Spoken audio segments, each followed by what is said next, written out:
We are here to discuss e-commerce. We are here to discuss fintech and the synergy that works. I want to believe almost everybody in this room has that financial background and are very familiar with e-commerce. So there's no need preaching to be converted. What we are here to add value to our current knowledge so that we can help improve the environment at various organizations. So we look forward to a very robust panel discussion, which will be moderated by one of our executive directors. The ultimate that we're living here this evening, all of us will live richer than the way we came. So the main theme, of course, is e-commerce, fintech, and the synergy that works. We have a sub-team buried in that umbrella theme, which is building payments infrastructure as a service for the digital economy. Here with us today, of course, are people with very vast experiences in these fields, and I believe they will impact that for which we have presented ourselves for the next 3 hours today. So the media team, please, can you roll out the profile of Mr. Moses Sule, Vice President, FLUTTER. Okay, sorry, apology. Before we roll it out, please, it's only important we know who is here. At CVL end, we have your papers, you have your background. But for the panel members and our speakers, it's only important that they have a feel of who is in the hall. I believe that will assist them in extending beyond ordinary what their presentation should really cover, so that they have a clear idea who is here and the industry they represent. Can we start from that end? Sir? Just your name, organization, and time permit. Good afternoon, everyone. My name is OLUYOMI, and I work with First Bank. I'm an investment strategist with First Bank. Thank you. Good afternoon, everyone. My name is Francisca Okadela. I direct corporate services here at the center. Hi, good afternoon, everyone. My name is CEO-PRINTIVO. I'm Executive Director for New Business Development at CVL. Good afternoon, everyone. My name is Ojo. I lead PRINTIVO. Yeah, I'm Moses Sule. Good afternoon. My name is Adidi Jibadijo. I work with the Nation newspapers. Afternoon. My name is Aruba Mike. I'm a director in GA Maritime. Good afternoon, everyone. My name is Nkem Ogu. I sell real estate.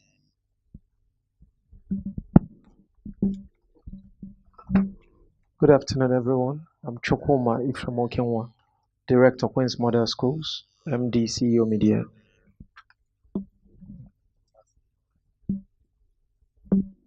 Good afternoon, everyone. My name is Chuma Akana. I'm a legal practitioner. I represent Chester Law Firm, a firm that is particularly interested in innovation and fintech. Good afternoon, everyone. I'm McDonald Main. I do graphic design. I work with Holatech. Good afternoon, everyone. My name is Busola Majakodumi. I'm a social entrepreneur, but I'm representing SDG Finance Center. Good afternoon, everyone. I'm Odukaya Tilo and me. I work with Reputation Nominees as a PR account officer. Good afternoon, everyone. My name is Adebanji Adebayo. I work with Renoy Limited. Good afternoon, everyone. My name is Amsa Ahmed. I work with Renoy. Also Limited, IT security. Good afternoon, everyone. My name is Taiwo Fajulu. I'm a senior staff with HSL Consulting. I am Damian Atta. I work for First Bank. Good afternoon. Ifama Bosa, Stanbic IBTC. I'm a wealth manager. Good afternoon. I'm Orishe Bubemi Ikomi. I'm an associate at Equim and Equimi Solicitors. Hi everyone, I'm Alo Abimbola. Reno Retail.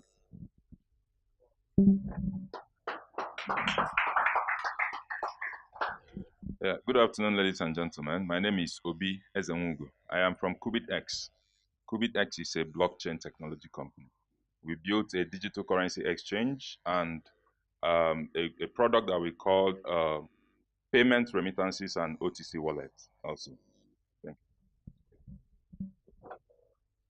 Good afternoon, everyone. My name is Azuka Jabo. I work with Reno Limited. Good afternoon, everyone. My name is Greta Gusu. I represent House on the Horizon. We're into financial inclusion.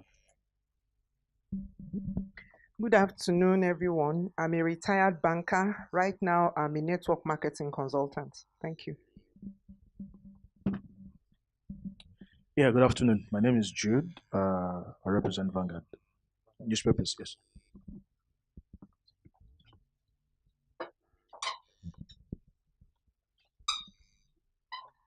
Good afternoon, everyone. My name is Fabian Amos. I'm the MDC of Creative House Business Solutions Limited. Basically, we focus on creating business solutions, focused leveraging on technology. So we have a couple of products we're churning out in fintech too. So I'm here to learn more. Good afternoon, everyone. I'm Ngolo Modestus. I work for CVL. Paul Oshinke with Center for Values and Leadership.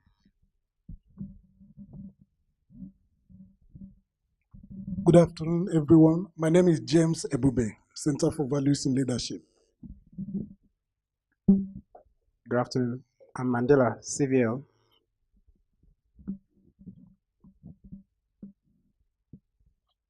Mandela brings us to the end of the introductions. Before I call for another applause for Rain Oil, I'm Rashid Adebunro. I also work for CVL. Can we give Rain Oil another applause? Your representation is very, very encouraging. Very encouraging. So, having done the introductions, we have an idea who is here. It's now time to roll out the profile of Mr. Moses Sule, who is taking the lead presentation of this event prior to the panel discussion. Jide, please.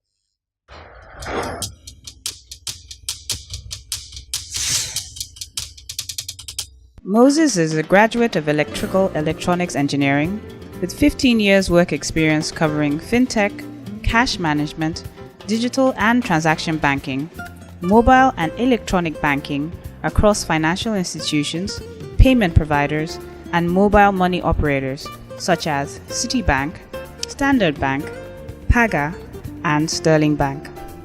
He is currently the Vice President of Sales at Flutterwave. In this capacity, he drives the short and medium-term sales and business development strategy for the company while keeping an eye on a high-performance growth team. He is a recipient of some notable awards for excellence and performance from Citibank Nigeria and Paga. Moses likes to be described as a lover of God and his people, resourceful and intelligent. Ladies and gentlemen, please welcome Mr. Moses Sule.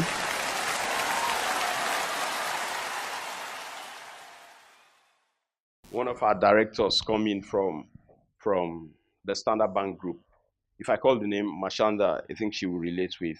Yeah, so he came in, and typically for them, they use MTN. We know that. So at Idejoy wanted to buy call credit, and these boys that used to up call credit, the boy gave him, he said he wanted to buy MTN 1005, two of those. We know that MTN had the highest denomination, why Globacom had 1,000 naira.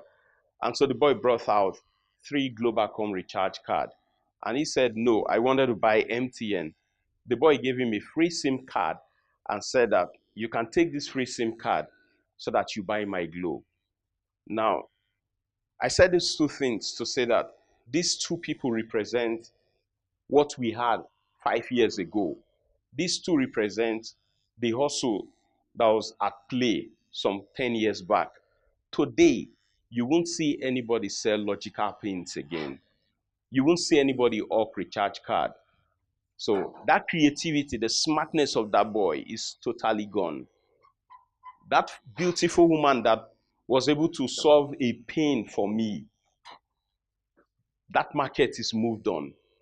And unfortunately for her, a customer like me will not return back to her. Not because I hated her, not because she's done anything bad, but because the times have moved. And so today, we're just going to talk through, maybe if we put the lights off, it could be of help. Yeah, thanks. Now, you see that face to the, it's a popular face to the right. Yeah. Might not be a very popular face, but to some people, the one to the left is kind of okay too. We remember when this guy came into Nigeria. There was a popular time that Mark Zuckerberg came into Nigeria. And he came in because he had just invested about $23 million in Andela.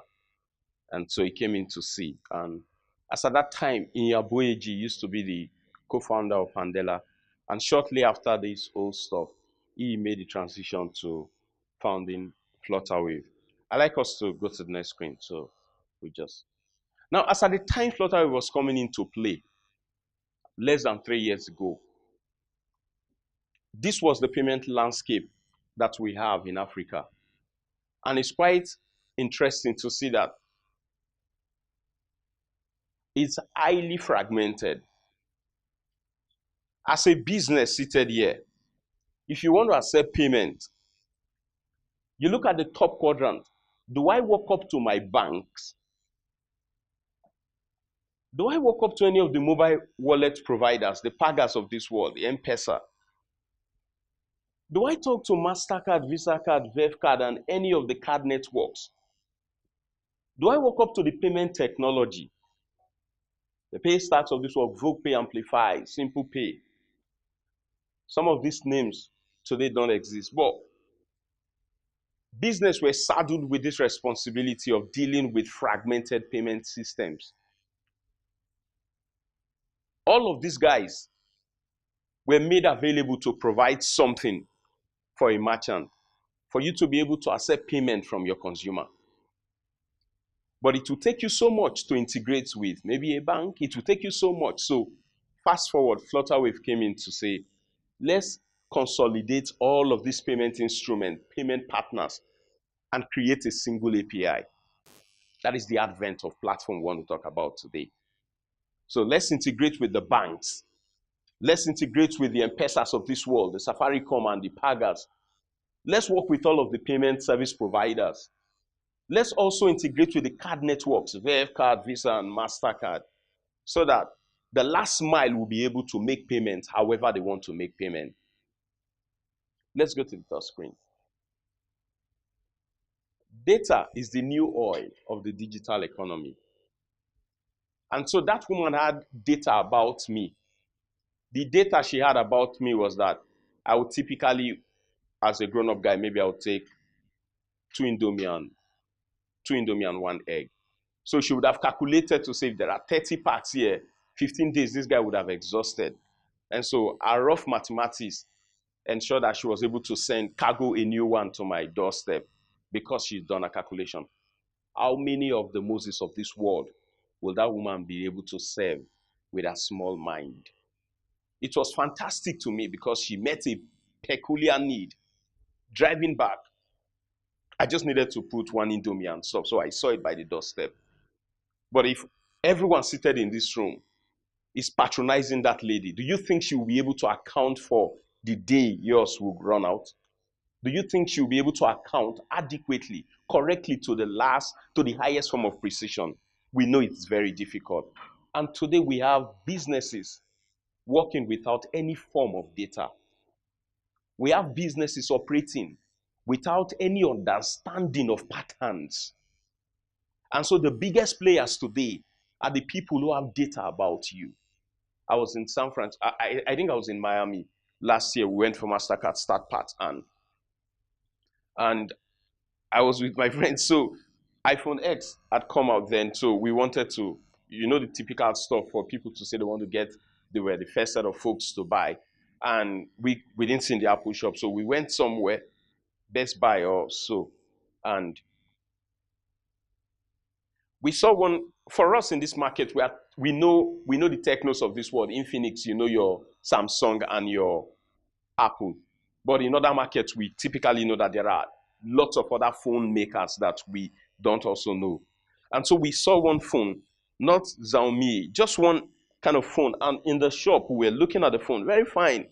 We were like inspecting and saying so much about the phone. We got to our hotel rooms. As we started browsing, I think one of my friends, he said the first thing he saw, the first ad that came to him was the ad about that phone. The phone he's never seen before, but he just looked at the phone, said so much. So when they tell you that Google is listening, he's saying that sometimes the microphone is also. So all the things we're saying, fantastic phone, it looks fine, functionality. The first advert that came to him. And so it's very interesting that if I tell you now to open your YouTube, everyone seated here, maybe we'll not do that, but the feeds that will appear to you is very different from the feeds that will appear to him. The feeds that will appear to me is different from the feeds that will appear to Isioma. What it means is that the kind of things we're interested in, the platforms already have a sense. So if you open your Facebook, the kind of feeds that come to you, the ads that is pushed to you on YouTube, the Twitter feeds that come to you is not the same as the feeds that come to me. Why? Because they see that every time, maybe I go to YouTube, I just want to play around Roger Federer. Maybe I want to see the skillfulness of Messi. So they will never bring any picture to me about Drogba. They won't bring any video to me about Senderos. They won't bring any kind of cricket or stuff. They just want to bring Federer has done this particular stuff, if you get what I'm saying. So for the lovers of food, they will bring food your way. For the lovers of politics, they'll bring your data, your spending pattern, your browsing pattern. Someone is using it to make informed decision to sell something to you. And so the woman would have been selling so well, but she knew very little about me. The young boy, smart kiddo, because we got excited when Andrew was going to tell us that he liked the tenacity that somebody's selling recharge card by the road. I said I wanted MTN, you are giving me Globacom, and you are even willing to give me a free SIM card so that I would just buy, because the boy needed to sell. He heard you loud and clear that what you wanted is this. You want a Nokia phone. I'm telling you that I will give you this iPhone with a pouch because the boy needed to sell. That smart boy, you will not see him again, the roadside selling recharge card. Why? Because you could use your USSD service. Why? Because today from your mobile banking application, you could buy airtime. And so as we see that things evolve, it's quite unfortunate that some of our businesses don't think. Some of our patterns don't even think of changing with the changing times. And so if we move on, we are familiar with some of these names. I think there is a fourth one if you go up a bit. Yeah. We can see. If you travel out, most times we get very tired and weary staying in hotels. Especially if you are not going to stay for like 5 days. If you want to stay for 2 weeks or thereabout, you truly don't like the regimented life of the hotel where you need to go for breakfast at a certain time. We know when you come out, maybe at 10 or 11, they tell you that breakfast is gone. So for the people who are late starters, you truly don't like that. Or you want to eat something outside the menu that is there, you are not permitted to bring those. So some smart boys came in to say, we typically work in San Francisco, and sometimes we go to do projects outside. We have our beautiful houses. How about we come together, make our houses available so that people could come in to do short let, to stay there for very short period. And so today, we say the largest hotel owns no hotel. That is to say that so they are bigger than your Hiltons. They are bigger than the Intercontinental. They are bigger than all of those because they don't own a single property. It's the property of partners. People come in similar to what we have with Uber. Today we hear Taxify and all of those guys. More people will come in boats, no longer Taxify. So businesses are thinking of new ways to say, we want to create a platform that will allow more people to come into us, to offer the services they want to offer. And so he's going to share his experience, but we're just talking about same thing. It's not enough for you to think of, I sell call cards. I sell call cards to her and to Frances. I sell call cards. The best I've done is I've sold to them. I'm not selling this. The best I've done, I've sold to them. But anyone that is thinking platform is saying, I want to create a space where I will sell my platform. I will sell my cards. She will come in to sell her beauty products. She will come in to sell advisory services. And anyone that offers a service that way, you can never go under.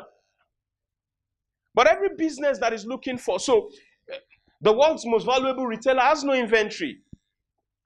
When we talk about Amazon, so how many times will people say you want to drive by to the mall to buy stuff, except you go for sightseeing.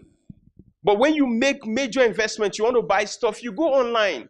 You see all the things you want to buy. These guys don't truly invest in infrastructure like lights, a building, where you keep all the inventories. The movie house owns no cinema. All the Netflix people here. Okay, yeah, at least. Because what am I going to do I won't go to the mall. The storyline is the same. I'm tired. So you battle with Telemundo at home. You watch the same things on, and you go to the cinema to watch that.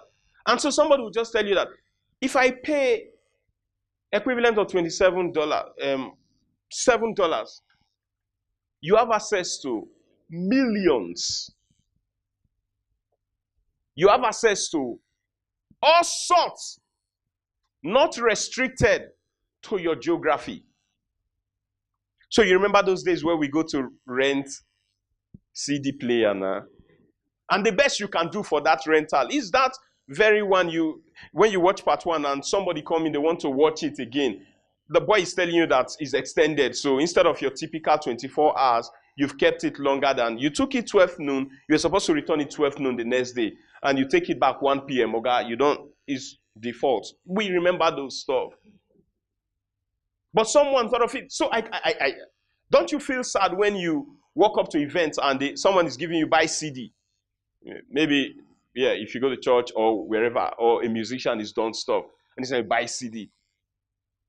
It's faded. If we buy, we just buy because of responsibility. Decoration. The best you do at home, you won't sit down because we are always on the move. Maybe at best, I just put it in the car.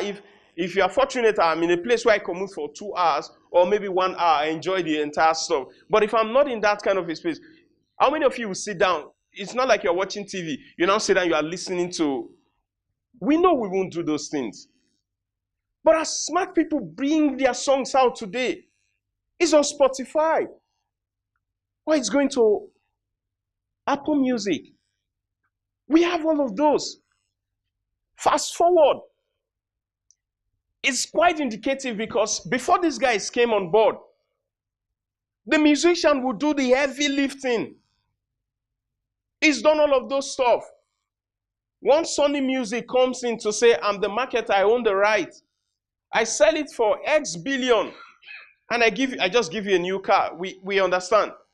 Let's come into our environment. It's very easy. The boys in number 80 Weka Road or Idumota, or by Weka Road, we understand those places. As the movie is premiered, a CD is already out, and nobody can hold them. We remember those times when Garfield came out. You see that the first set of CD, you see that somebody was recording it from the cinema. Yeah, well, those Garfield and all of those stuff. We saw but today, people could come in with their creativity and ensure that they make the most from those. Because someone has thought of building a platform that allows multiple to come into play. So I see the lady that is doing real estate. I see my people from the media house. You can relate that the number of people who buy the printed stuff is reducing by the day. And you guys will be thinking of creative ways to make it available to people. Because someone can just decide to say, I don't need a paper no more. If I My Twitter can give me, my CNN and all of those stuff. And so you need to look for creative ways to put those things out there. Let's move on. We're quite honored to have our guy from NIF, so he walked in here. And so Square and Uber is the tail. No, okay, fine, yes. So back in the day, the only guy that played, so Square is a payments company similar to maybe your Paystack, your Flutter Wave, and all of those, your InterSwitch. And so what Square, their service offering was first to the driver, not to the consumer. In the sense that if you take a ride, at the point of payment, the driver gives you something and you make that payment. The instrument belongs to the driver. And they were charging 2.8%. In Nigeria, we call what we call MSC of 1.5. So if you go online to buy your airline ticket, all of those, there's a 1.5 that is born, that is paid. Sometimes it's not you, it's paid by the merchant. It's called MSC, Merchant Service Charge. So they were charging 2.8%. And someone came to say, I'm not just going to offer service to the driver. I'm going to offer service to both the driver and the consumer. I will take advantage of Google app. Google has already done location services. I will just build an application. I'm not a payment person. I'm not the owner of the vehicle. I'm just connecting him to a driver. And we know what they charge? 25%. The first guy was doing the normal stuff that we all do, which is you offer a service to a driver. You offer a service to one person. The other party just came to say, okay, fine. What do I need to connect this guy? Because for you to enjoy Square is that you are by the roadside yellow cab, you flag the taxi. Is it not? You flag. But this time I'm saying, what can I do? There is a missing API. The API is available. Google has made the API available. I pick the API. I put it in the same app. And I said that, okay, fine, for a consumer, you could call any driver you need. And by doing that, 25% is what they earn as their MSC. It tells you that platform is come to stay. With platform, there is no limit to what you can earn. And so, our yellow taxis, I don't know who came here with a yellow taxi, but some of us will say we came with Uber or Taxify or Bolt. It's telling you that those guys that we typically will walk up to the park. You remember those days that you want to take, you are supposed to go out. You stay, you are waiting, no cab is coming close by. You walk up to their park closest to you, and we know our typical Baba, they will be gisting. And you just tell them you want to go, I'm not going. Because they control the market. You walk up to the park to say, I want to go to this area. Baba say he's not going because the gist is still sweet. But today there is no gist. Because from the comfort of your home, as we complete this program, you call, your service is on, Uber comes, they pick you, you go your way. And so we are saying, Baba, they've not done anything, they've not offended anyone. But the platform business is ensuring that no one is free. And so why not become the next platform? Because in building the platform, we're so excited that everything you need in terms of infrastructure is provided. There is going to be NIPS. Uncle Niyi is going to be telling us things. There's going to be NIPS who is made various payment stuff available. There's going to be Flutter Waves, and you could do anything you want to do. The barrier to entry is no more. It's equal to zero. You could start up stuff. So we want people to think outside what your normal customer base will be. The world is your customer. So we remember Farm Crowdy. It was so very interesting. Everyone knows to do agriculture, and people will just go back to the... We won't succeed. I mean, we don't have the strength. For everyone seated here, I truly don't know that you can carry hoe and be doing farming. After a while, you run back, don't you? We will, because it's not us. But agric is the next thing, and everyone is interested. Why go to Benue State to go look for land to farm? You can get busy doing what you are doing and still be invested in. So Farm Crowdy came on to say, fine, we want to connect you. Bring in your money, do your investment. You will see like you are investing in poultry. There is no limit to these things. So someone will be thinking, as the investment guy is seated here, maybe the typical way for me to make investment is for me to run into your bank. And I go in there, you from Wealth, I go into the bank and I say I need to make maybe a fixed deposit. You tell me the rate. How about someone aggregating different payment instruments? No, that's fine. You can just sit here. How about someone aggregating different rates and different players? You could come them together. Make it comfortable for me to make my investment without having to walk up to any branch network. So we are saying payments plus retail is equal to Amazon. Payments plus real estate, Airbnb. Payment plus cinema, Netflix. Payment plus music, Spotify, Apple Music. Payment plus newspaper, maybe is what you will come out with tomorrow. Payment plus real estate is what you will. There is no, yes, please. So, yes, for you. So, it can become anything. There is truly no end. So, we're not coming today. The intention is not to say as at the time Flutter we started, it was obvious that there were players already providing the service. But we thought of it that payment was going to be for people. And so instead of you as a merchant worrying about which bank or which payment instrument, which card network, we just aggregated all of those stuff and made it available to you as an API. And more people, smarter people are coming, offering better services on those infrastructure. And so for every business you have today, it is high time we think that we could make it better by making an extension, not just offering it to the guy you see. Digital payments carry important data about the consumer commercial intent. Platforms leverage data around consumers' commitment and commercial intent to match supply and demand. What we're talking about. The first is that the digital payments will carry important data that we went into our room that day in Miami. And the next ad that came to us was about a phone we're discussing. And you can now relate why, if you open your YouTube, the kind of advert that comes, your Facebook, the kind of feeds you get, it's saying so much about your data. But we are saying it's not enough for you to have. Make it a platform. Make that understanding of the consumer's pattern a platform. And so the biggest companies today, they've built platforms. And won't you be surprised to see that when they say where a business like Facebook, they make their money, is it not in ads? What's the correlation between you putting your picture, I like your picture, I upload, happy birthday, and all of those stuff? But the biggest, the sizable chunk of their monies come from ad. Because they've aggregated our data and they know where they can push those stuff to. And so we sit on so much data.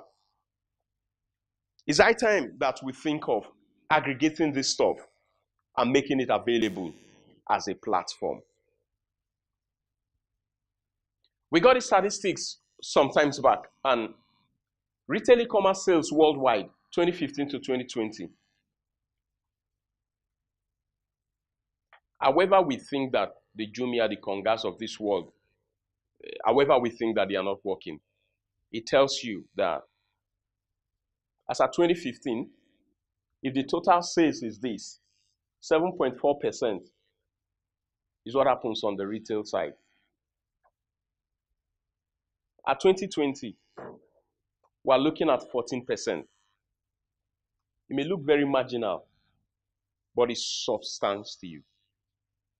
It's massive. What it means is that so much data will be brought into the space because everything that happened outside the network, that woman that brought a carton of Indomie and egg to me, nobody can replicate that pattern. But it's not very fun for you to, maybe you go to Jumia and you typically will just see certain stuff and you click on it, delivery. I think it's going to say so much about what they are doing. And it tells you that these numbers may not represent so much, but in relations to the total sales globally, e-commerce is come to stay. And e-commerce is not you going to Konga, Jumia. E-commerce is basically saying buying and selling electronically. Not just giving the guy cash. There is a platform for you to do all of those stuff. So the market is huge.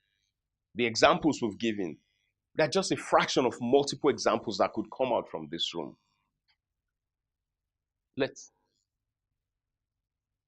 If data is the window into the digital economy, traditional businesses are living in a black hole. The black hole, you can't see. The woman could only relate with me. The boy who offered recharge card and a free SIM card because he wanted to sell. Our systems is moved on. Nobody, no one seated here, no one outside would tell me that they bought recharge card like a month ago, like a year ago, because it has moved. Some of our children will not relate that we're carrying video rentals. Some of our children will not relate with the fact that we're buying Tuesday Guardian because we wanted to see advert on employment.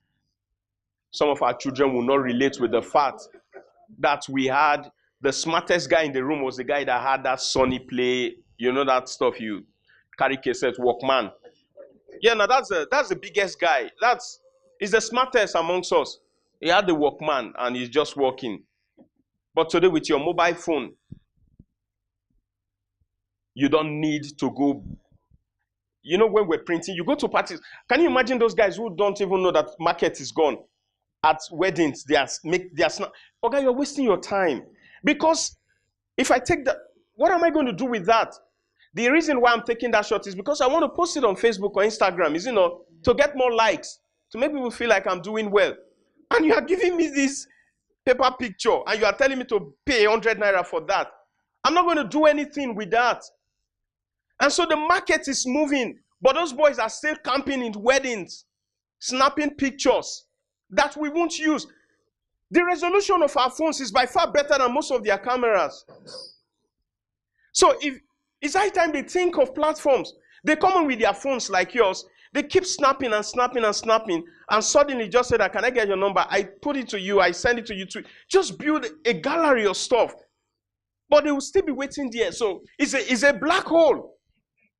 It's a black hole. The room is dark. There is nothing, and he's still busy doing those stuff. Don't you see how infuriated you get when they walk up to you, they want to give you one fine shot? I don't need a shot. Because at the end of the day, you just see stacks of pictures. We don't want to claim them when you see, my face is not even fine. You just move on. But with your phone, we can adjust our faces. So the platform is telling you that we need to think of better ways. Let's look at our environment. That woman selling carton of Indomie is gone. That boy selling recharge card by the roadside is gone. The man doing their pam to sell newspaper, the vendor guy, it's gone. The photographer does not know that that market is gone. Maybe the guy that is churning out CD in your programs is not still aware that it's gone. The person who is doing it, you've done that beautiful movie. You are saying that it's out here, put it in CD, it's gone. Iweka Road, they are taking it. Ebimpe Lane, they are reproducing this stuff without mercy. We must build platforms. Netflix is come. We were all excited to see that Genevieve, Netflix. Don't these people in this house know Genevieve?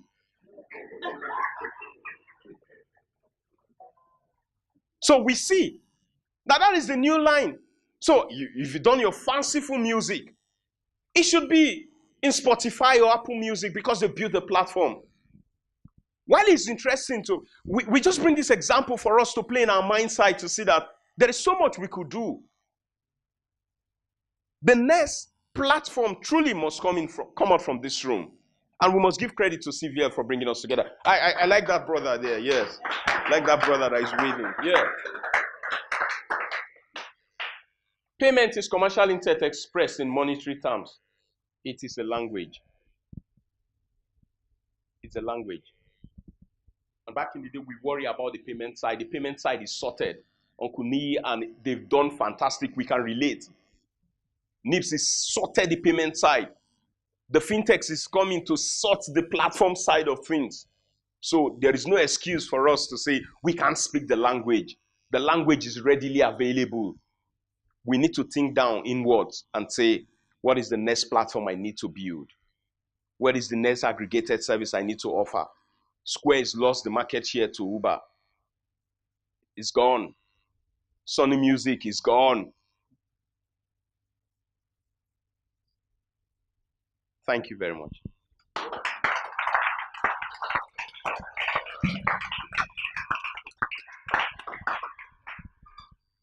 Thank you very much, Mr. Moses Sule. Any attempt to summarize what he has said is total failure ab initio. So I will not take that risk. But we still have a window of opportunity open to enrich our knowledge further, because we're going to take a question and answer session. I think that's the best we can do in this circumstance to draw more out of Mr. Sule. But before I throw the floor open for the Q&A, its protocol demands that we welcome our founder, announced at the start of this program, that before we went up, you should be here, the person of founder of CVL, Professor Pat Utomi. Can we please welcome Professor Pat Utomi? Before we take the Q&A, I'm sure he has about 2-3 minutes to share his thoughts with us on this program before we progress further on the question and answer session. Professor Pat Utomi, please. Very good afternoon to you all. I'm glad to see a sea of faces that want to disrupt the world. Actually, the only way we can think progress now is disrupting just about everything. And the possibilities are there before us. I think that we can only blame ourselves if we don't. We used to talk about leapfrogging years ago. People gave excuses about where they were in the development phase. But what we know now is that actually what you have brought with you can be baggage. That the less that you have brought with you, the easier it is for you to get where you should be going. Because really, truly, the capacity for disrupting can be held back by your current investments and make it more difficult for you. So I'm glad to see the enthusiasm.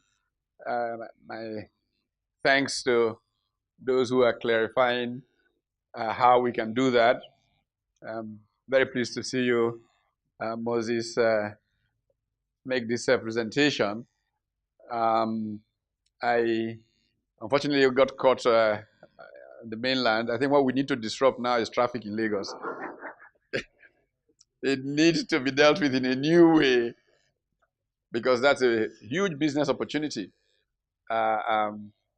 Saving the hours that we spend on the roads. Even though with your laptop, you can use that time very productively inside the car. But I'm hopeful that with sessions such as this role model forum, we'll see role models who are doing the kinds of things that we'd like to do even better than they are doing it, so that we can give a push that is deserved by this economy. We're looking to a demographic dividend in Nigeria, and this is where it will happen by the right knowledge, the right passion in its youth bulge, and we can truly change the way things are. Thank you for helping get that started. Thank you.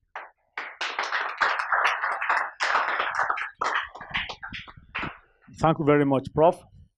So, question and answer session. Please, are there issues not fully covered in the rush of Mr. Sule to meet the deadline given to him time-wise? Are there issues we still need further elaboration? Please, this is window for that opportunity. Can we just signify by raising up our hand so that the mic can come to you? Mandela. Yeah, good evening once again.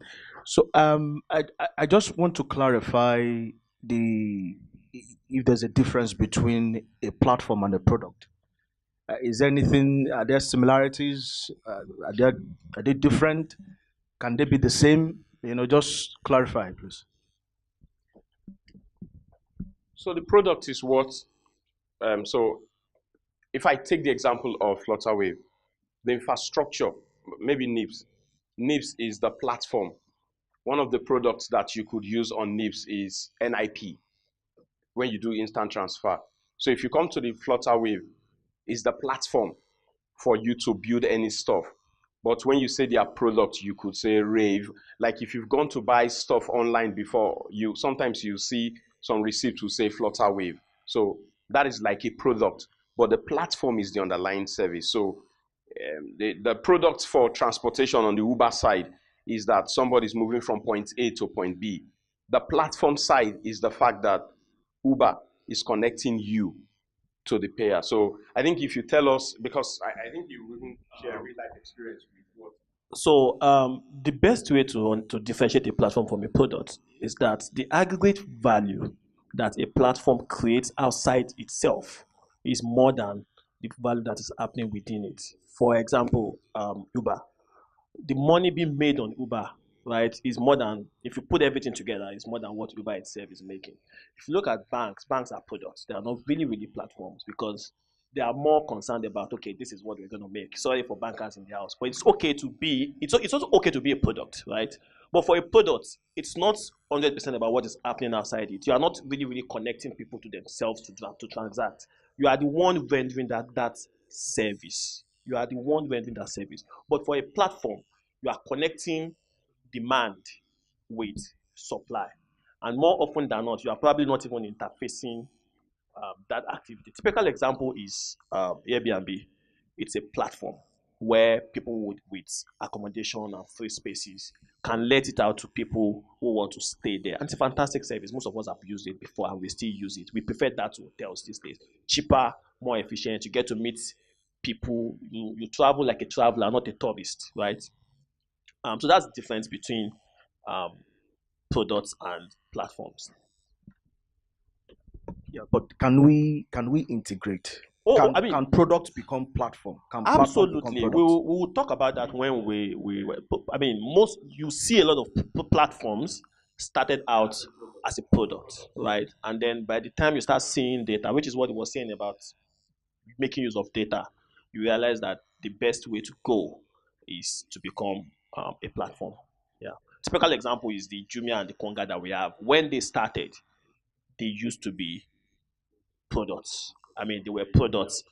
Jumia rented a 12,000 feet 12,000 foot warehouse where they even celebrated that now we have inventory and all that. But after a while, both businesses realized that we need to create a platform where people in computer village, people in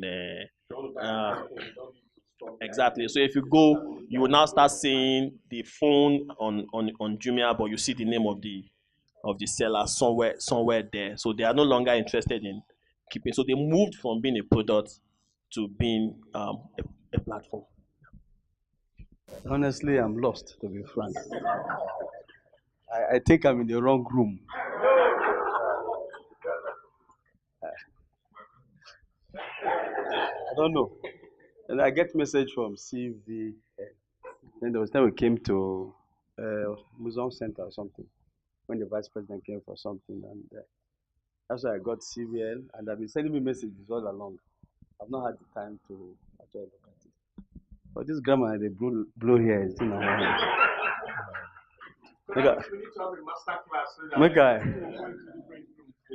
There are two things you said there that I think we have to look at the population rate through to flow properly and the level of literacy. And those of us that understand your phone very well. Like me, I don't know anything about phone. On is just hello, hi, and other stuff. You look at the rate of people like us who want to integrate into this system. Like I paid for the program via my bank or something. So how many of us, let's use Lagos as an example, how many Lagosians are actually involved in this system or the platform, as we call it? So, and of course, people still buy cards on the road. Of course, me, I don't buy card on the road. I buy with my phone. But I know a lot of people who still buy card on the road. I'm just trying to say You know, you have moved up a lot. But you still eat Indomie. Thank you very much.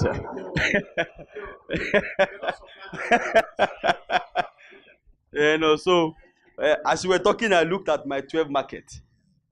How do you buy tomatoes from your phone?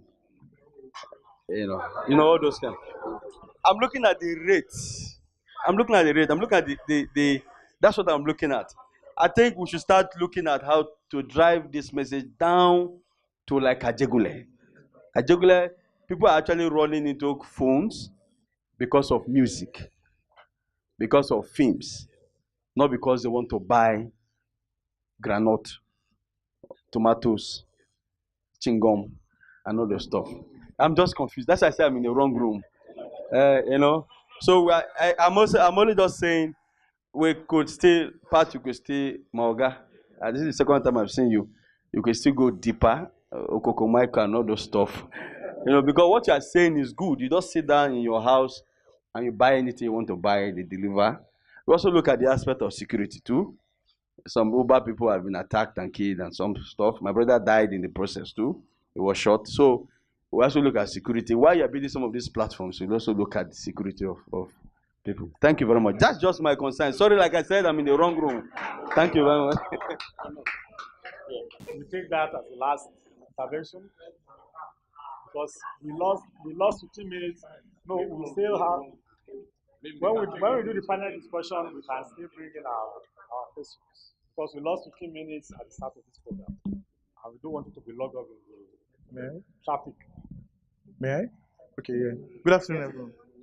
Yeah, thank you very much for the really insightful section. I was going to ask about the, how do we begin to consider the socioeconomic factors associated with it? He asked that already. Yeah, and then someone already also touched on how do we, because a lot of us in Nigeria have services, we have products, many companies have products. What is the working around making those products platforms? Yeah, but then one major thing, and this is why I really raised up my hand, was when you touched on how certain companies did not just focus on merchants, but also focused on, because you said that it is the people that pay for payments, for example. It is people that pay. So if we have a payment solution that focuses only on merchants, that's just one half of the divide. Now, help my thinking. How do we take this beyond payments? So beyond payments, how do we think about, because what we do as merchants, as businesses, is we receive. How do we take the service, like Flutterwave has done, like Printivo has done, taking it not just to merchants, not just to the typical person that wants to take the payment, but now as somebody that wants to make a payment. I can use Barter, I can use Rave, So unlike some other products that is only for, how do we now go into other services? It's really not connecting for me. Maybe it's just something peculiar for payments. What's the ideation around creating that? I think the whole essence of this is to spur our minds high.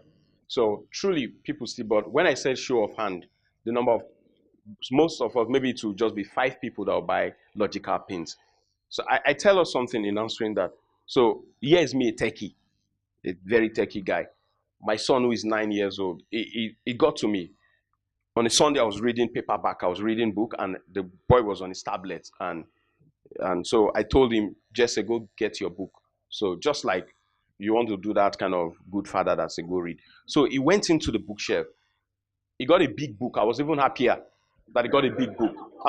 He humbled me that day. So he got a very big book. So he was reading a book, and like maybe less than 5 minutes, I saw him back on YouTube. Like I was now doubting, like, have I gotten to the point where I would say, they fear me also? But I looked, I said, Jesse, I said you should get your book. He said, yes, I'm reading about pasteurization. I'm kidding you not. 5 years, like he said, but what is on the book? I read it, but he's gone to YouTube to watch the video of pasteurization, how milk is made. So my own son is making me think that if you think that carrying paperback is how I'm reading, you didn't even bother to ask me whether I was reading something intelligent. You thought I was just playing. So when he told me that, I was like, I kept quiet. So we are saying this stuff because one of the good things we have for us in Nigeria and Africa is that we have a growing youthful population. And that is why every investment you see that you hear, Flutter, we've raised 20 million, these people will raise this money, it's because at that point they have plateaued. They've gotten to a level, they plateaued. We're at the point where we have youthful population. My son will typically not relate with some of the things we related with. Be very honest. So the essence of this is to spur our minds, but I think the masterclass truly will be very useful for CVL. We need a masterclass where we will go outside and we strip it and we just talk about, because if we permit him to share his experience where what they do is to print stuff, but today, it's not just the printing you do there. So you as a graphic person, if you go to their platform, you could put your graphic design so that somebody can go there to print an ID card that looks on that. Every time that is done, every time a print is done using your own graphic template, you earn money. So it started out as printing. So I truly can do a better service in answering that than him. So, but a masterclass would truly help us where if we do this kind of stuff where we just break into small rooms so that you go into the one that is truly relevant. So we could meet after this, yeah. I think one of the things I also tell people is to try as much as possible to listen to the market, because the market is always talking. It just depends on whether you are listening or you are not. You need a critical mass to get a product off the ground or a platform off the ground. You need people who are ready to pay for a service and people who are ready to buy that service. And more often than not, the market is always talking. I'll set an example of what we saw in Printivo and why we decided to move towards the various directions that we are moving now as a printing company and as an e-commerce company. But more often than not, the market tells you what to do. It's just that most businesses are not listening, or the language the users will speak, it's not what we expect them to say. Yeah. Thank you all for the interventions, and I believe the responses recorded have adequately addressed issues raised. So we move quickly into the panel discussion session. We have 4 chairs here. Before we populate the chairs, we play 2 more video clips. We've had one for Mr. Sule, who is also a panelist.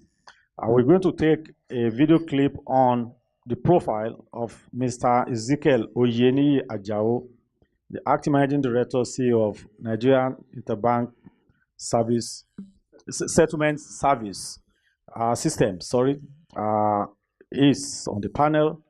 Joining him, of course, is Mr. OLUYOMI Ojo, who is CEO of PRINTIVO. The moderator of this discussion program is Isioma Utomi.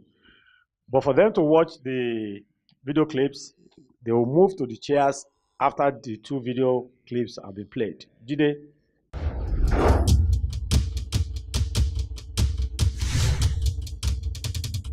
Mr. OYENIYI AJAO is the AG Managing Director CEO at the Nigeria Interbank Settlement Systems PLC, NIBS. Until his recent appointment, he was the Executive Director, Business Development. He joined NIBS as Deputy General Manager Operations after spending 10 years in IT roles up to Head of IT in commercial banking in Nigeria. At NIBS, he had played leading roles in the development and subsequent operations of the Nigeria Automated Clearing System, Nigeria Central Switch, and similar shared service initiatives of the financial services sector. He actively participates in and speaks at local and international industry fora on payment systems practices and policies and payment innovation. Niyi holds a Bachelor of Science in Computer Science and Economics and an MBA from University of Ife, Nigeria, now Obafemi Awolowo University. He also has a Master of Science in Computer Sciences from the University of Lagos. He has in the past taught computer sciences at the University of Lagos as Associate Lecturer of Mathematics and Computer Sciences. He is an alumni of the Lagos Business School Advanced Management Program and has also attended strategy and leadership development training at local and international executive education institutions. Niyi is married with children. He has interests in astronomy and loves swimming and electronic gadgets. Ladies and gentlemen, please welcome Mr. Niyi AJAO.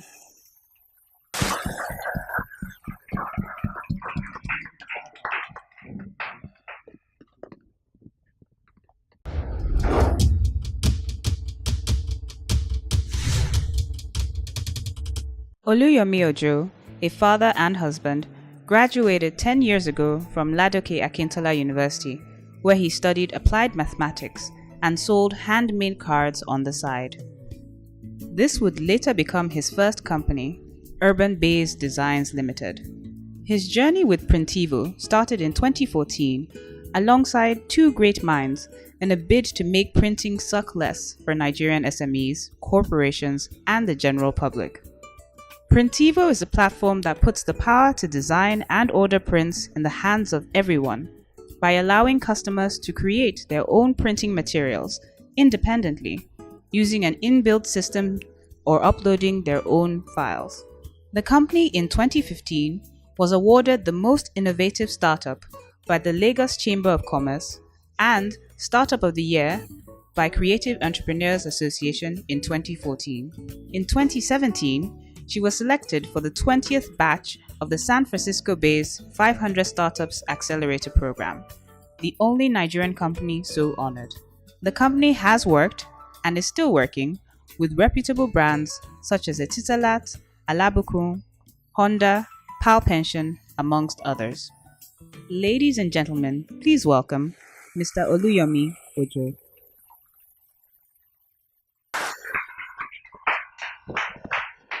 Thank you so much for joining us. Thank you for all our panelists present. So this entire session is discussing the e-commerce and fintech space.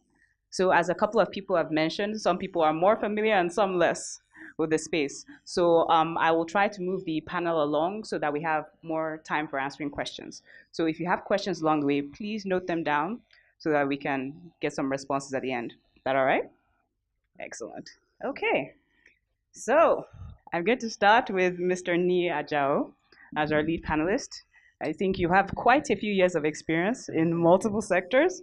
So why don't you just start off by giving us a little bit about your background and experience? Good afternoon, ladies and gentlemen. And I want to greet Professor Patutomi very well, one of your students at LBS, the AMP program. My background, my friends call me Niyi AJAO. Background, where do I start from now? I attended the fair, as I've been told, computer science and economics. I got, after my JAMB exam in those days, in the JAMB, I actually chose medicine. You know, you do well in physics, chemistry, biology, maths. Everybody says go do medicine. I mean, that was the mentality right from those days. I did my JAMB 1980. Okay.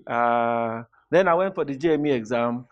But when the letter of admission came, I was admitted into physics in the Faculty of Science. I got to realize what happened eventually.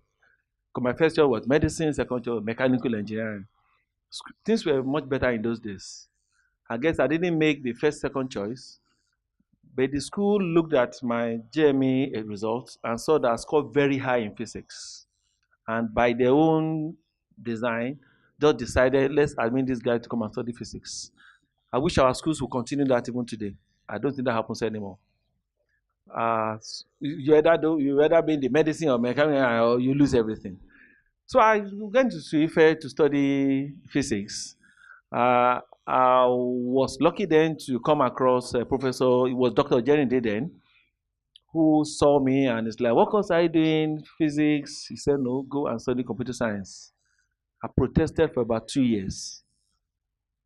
1980, 81, what was computer science? The knowledge wasn't there. I mean, it wasn't the, but he has seen the future. So that, for me, that changed everything for me. So I went to Faculty of Technology, Computer Science, and 3 years down the line, my first 2 years, I still made effort to change the course. I just didn't understand. But by the third year, it's a 5-year course. By the third year, I just got the love for computer science. So that's where my journey started from. My first job was lecturing. My first 4 years after youth service, I was a pioneer staff of the computer science programs in the Ogun State University, now Olabisi Onabanjo University. I joined the school 86 after my youth service. I left after the first set of the students were leaving in 89 and came to the industry for obvious reasons.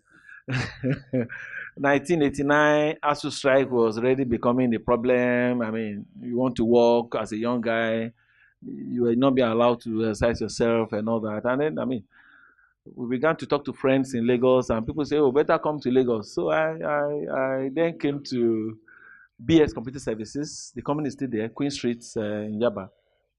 And I recall when I got the offer, in fact, I almost went crazy. Salary USS, I left Ogun State University as assistant lecturer, USS level 8, I remember. My take home was about 700 naira. I then got an offer in Lagos of ×3 that in 1989. So I was in BS Computer Services. From there, I moved to GovBank as a pioneer staff. I joined GovBank before it opened to the public. GovBank opened to the public in 1990, June 11. I joined them June 4. Computer Science Department. We did the clearing at Sentinel House, Louis Street. I did about 2 years there, and then went to ICO Insurance. IT, I mean, I've been my love all the way. Did 2 years in ICO Insurance, and then went to City General Bank. All the way, my focus was on software development. I loved software development so much. Although of recent, I've lost all with the latest tools. And then from City General Bank, I did about 9 years there. Rose to be AGM, head of IT in 2001.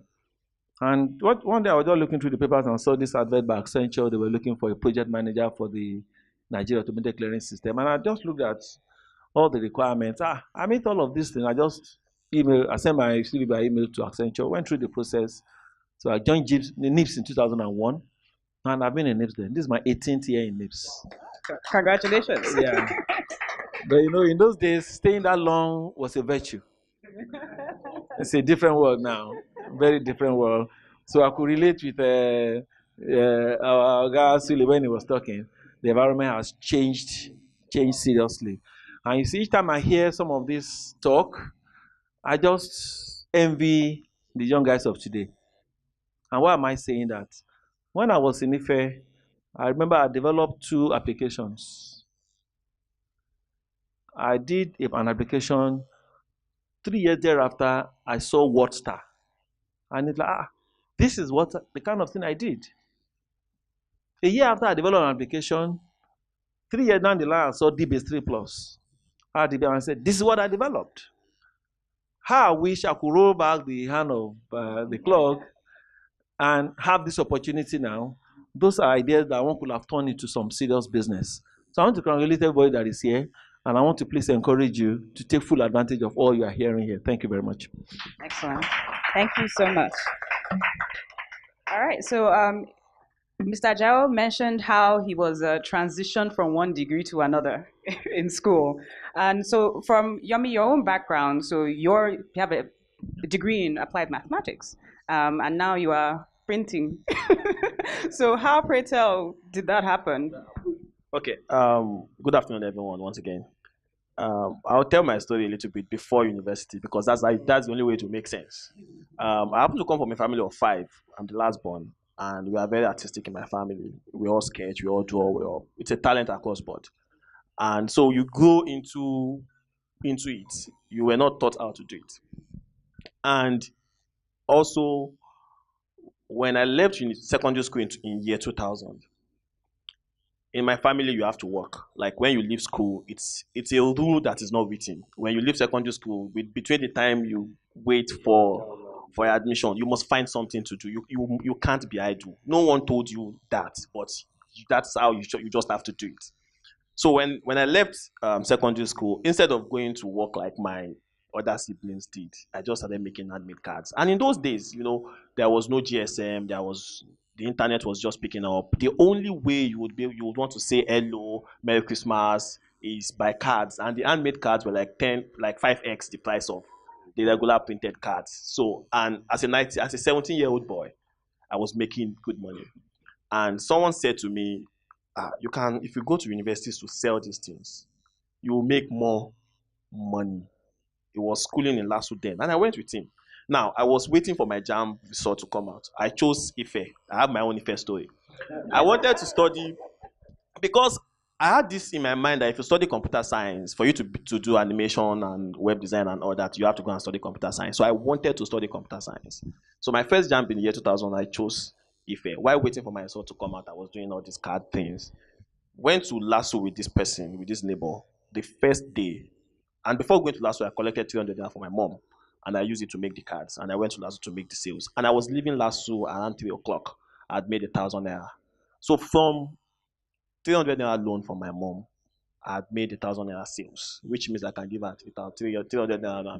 I mean, it was like tasting blood for me. I couldn't stop. So I started going to Lasso while waiting for my admission. JAMB result came out and I had 210. But OAU, for what OAU is, refused to give me admission. So I had another year to continue with my hustle. And I was doing that. Wrote another JAMB, chose OAU again. OAU had a very long stretch of strike around that time. And they had to merge 2 sets together. This time around, I had 242. And OAU took the cutoff mark for computer science and engineering from 242 to 286 or thereabouts. So it was clear that this year's admission again, young man, you are going to lose it. So, and on the last day when the last finalist came out, I was in OAU for 2 months, still selling my cards and trying to get myself into OAU. One lecturer would promise, don't worry, your name will come out on this list, on that list. And eventually the last list came out and my name wasn't on it. I packed my bags, I was leaving OAU, and something said to me, you chose Lautech as your second choice.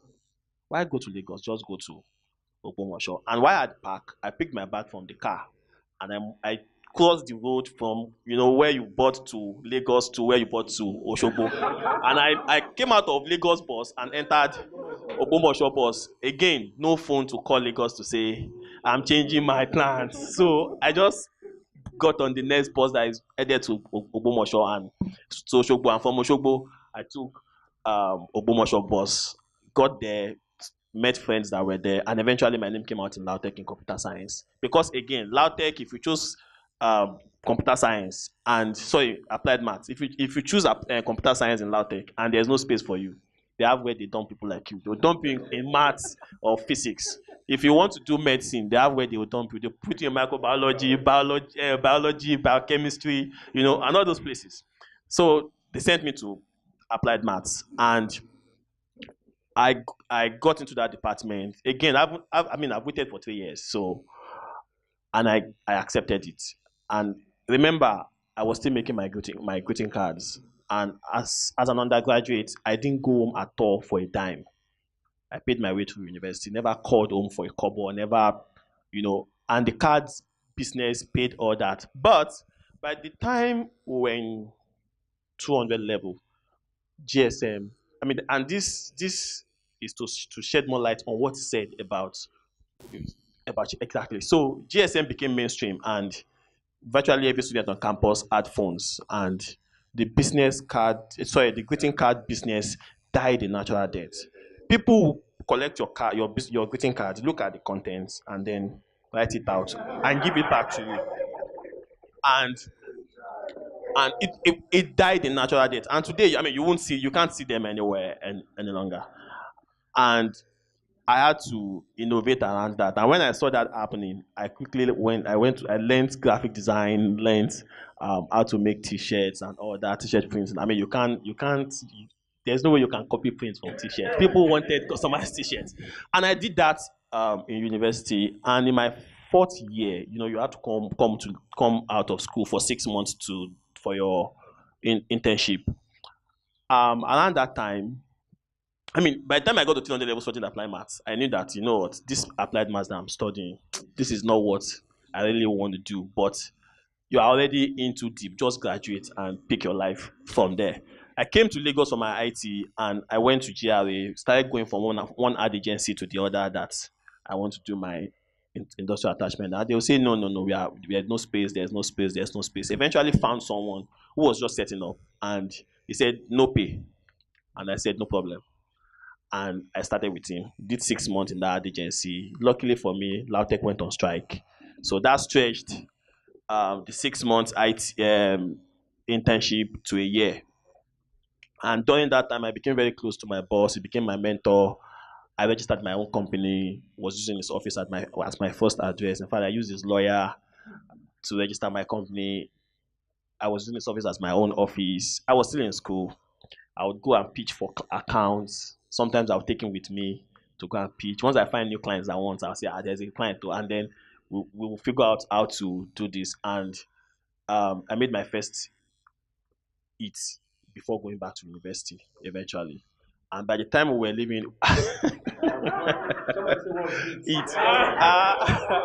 mean, for that age, when you make a deal of about 3 million naira, it's big money. So, I went back to school to graduate. 400 level, you finish, and then you go spend 1 year and you come back. And the month we left school, I rented my own office, not too far from my boss's office, got 2 employees there, and started an ad agency. And this led us to PRINTIVO. As an ad agency, you work with multiple vendors. So you have photographers that you work with media buying agencies, you work with sometimes illustrators, you work with graphic artists. They work with you. That means they are like your staff. But you work with people media practitioners, outdoor space sellers, and the rest. But the most difficult vendors that we were working with back then, and probably till now, were the printers. So you send the client's artwork to the printer, and the printer prints it. And what they are sent to you is the opposite of what you sent. Now you have done your presentation to the client. Client is happy. Client said, okay, let's roll out the campaign, and the printer prints nonsense and sends to you. You are stuck in between. Or sometimes they won't deliver to you until the day of the launch of campaign. It was crazy. And in 2013, I said, at that time I had grown the team from 2 to a team of 10 people. And I said to myself, you know what? We're just going to build a printing company. I'm done. So, and while trying to think around the kind of printing company we wanted to build, it occurred to us that we are not the only person with this problem of working with printers. There are other problems where a small business owner in Oyigbo wants to print 200 copies of business cards, and she has to get on the bus, come to Shomolu or Onipan, go back and forth. And in the end, she has spent about like 2x of the cost of the card itself to go back and forth the printer's shop. How do we use technology to like collapse this? And that was how the idea of PRINTIVO was born. And we launched PRINTIVO in 2014, 6 months after the idea came. For me, one of the things I do when I have an idea is I just run fast, because if you're slow, you eventually get tired. Another idea will come, and the next thing, you're not getting anything done. So we're live like 6 months after the idea came. And between then and now, we've been really grown. We moved from a team of just 3 people. That's my 2 co-founders and the dispatch writer, just 4 of us. Now, yesterday we were signing the payroll, and I saw 48 people. So, I mean, beyond that, we've won several awards. We made our customers happy. We've been able to build a system where somebody can sit in the corner of his house in Maiduguri and go online and order prints. The truth is that when we were starting up, I knew people would talk to me and say, Yomi, you can't take printing online. There's no correlation. It doesn't work. This is a product where people have to go touch, feel, and all that, and you want to sell that online. But we're like, you know what? If we fail, we'll have come out with a lesson, And today, one of the things, I mean, we're talking about raising funds and all. We've also been able to raise money from foreign investors to scale the business over and over again. People have been able to look at the business and say, oh, we've seen the growth and the numbers. And there's a lot of data being thrown at us by our customers. Like it was saying that when we get to that point, we'll talk about it. But that's just my story. Excellent. Thank you so much. So now we are at Moses. So if you came early, you got Moses' presentation. He's clearly good at engaging an audience. So you've had a number of roles in sales and business development. So is this a childhood trait, or were you always a sales guy? Yeah, I think I'm so grateful that they spoke. So, because he talked about one, and it should be Professor Neo during the now, also the person who influenced yes, who influenced. He also talked about maybe his boss who taught him. I think me, the finance, I read electrical engineering. So while they were busy with the West, I went to Nasara Polytechnic. They taught to read electrical in my family. You know that belief that for you to go to do electrical, you have to go to the poly. So we're those set of folks who were fooled. You don't go to do electrical, you come back, they now tell you that nobody's employing Polytechnic graduates. I don't know. So who sent me to do that dummy? And I didn't elect, you know, that's the word. So I can't even change Bob to date. So yeah, but we just did elect. But I think the finest moment for me is in Stanbic IBTC, where Andrew Mashanda, he poked me. I was in e-business doing all of this electronic banking stuff, and he told me that you're just doing around like smart kiddo around. The true smart kiddo are the people who are in sales, like marketing, and you know that stuff around marketing, like it looks like. And so I made a proper 360-degree transition from doing e-business to sales. So it's a major change for me. And I look back today, I am super grateful to Andrew. I still keep in touch with him. He's Zimbabwean. But I think one of the things I've learned from what they say is what is missing today is the lack of like prodigy and mentorship. Like very few people can point to say, this is the person who altered my trajectory or someone I look up to. We just have lots of young people who just go around and me, myself, and I. And so I think I'm very fortunate that that decision was made. While I was making this stuff, Francis here were colleagues at the Lagos Business School. Thanks to Prof again because every time they kept talking about Prof and the Lagos Business School. But I made a transition from being the vice president of FLUTTER. I got a role as the MD of Nigeria in a foreign company. I just started this March. So as at the time we're doing this stuff, I was still transitioning. But one of the things that is very exciting is there is truly no limit that you can go to. I am one of those that would tell the young lad who went to Polytechnic, who typically will feel like everything is stacked against you. The truth of it is, if the mind is willing and you submit to a mentor, you can only get better because you ride on the back of that person who has gone ahead of you.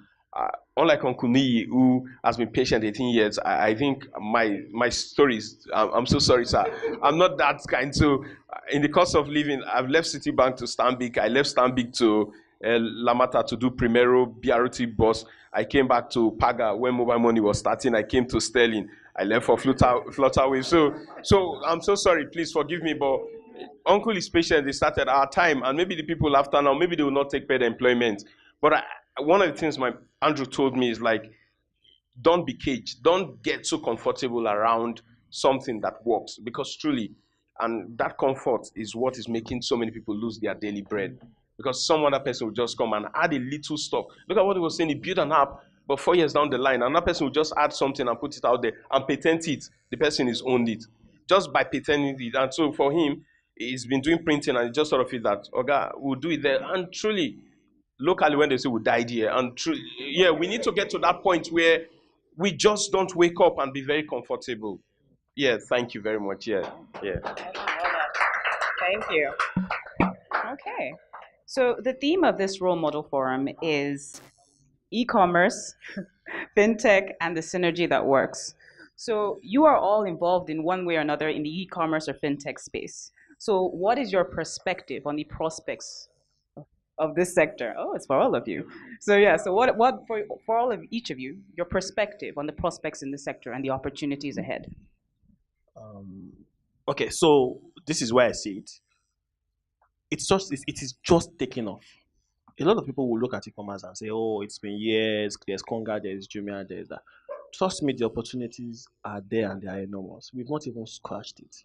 To be very candid, we have 180 million people plus in Nigeria. Not only is that population going to grow, the number of people that are currently making transactions online is not even up to 5%. It's not up to 2% of that number. I'm sure he has Moses has that data.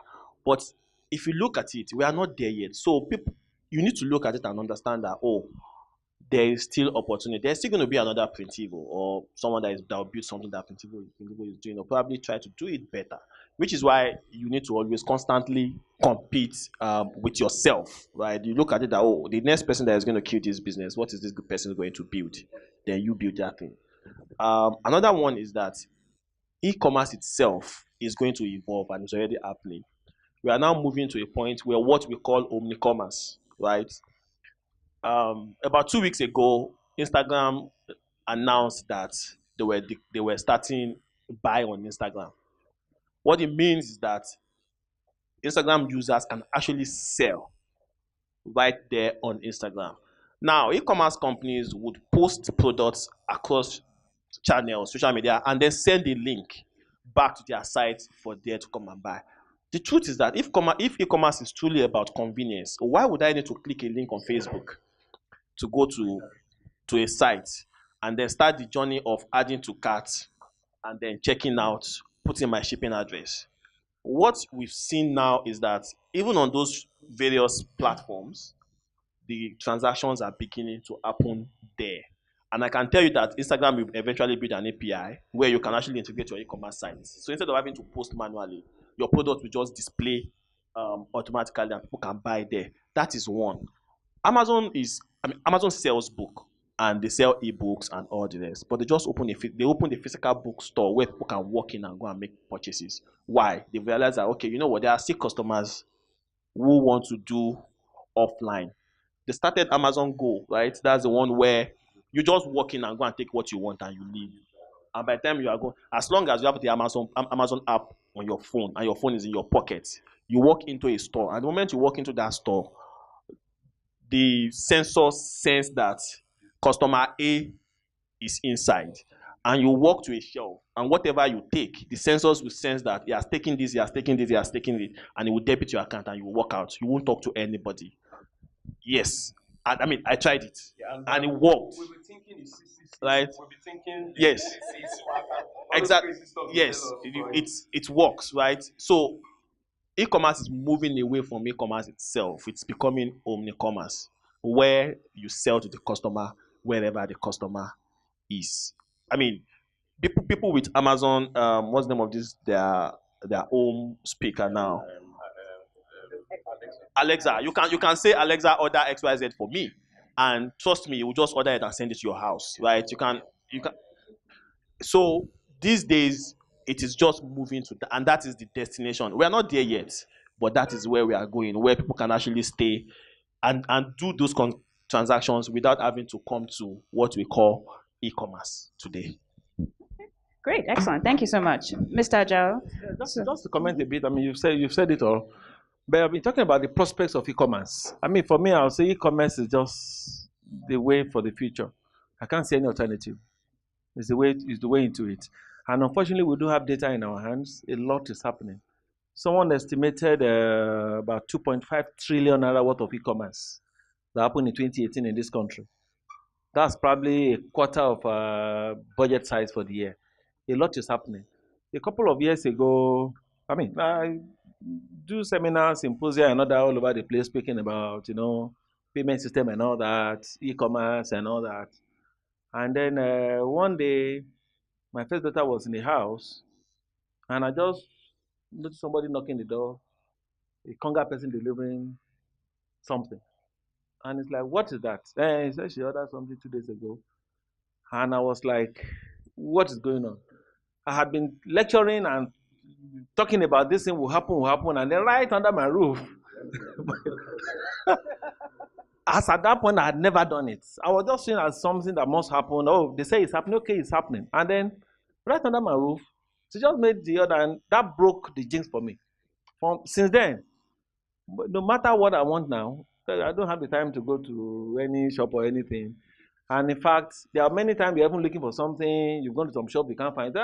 Come, why not just go online? gmail.com, and you see those things. So really for me, it is just the way into the future.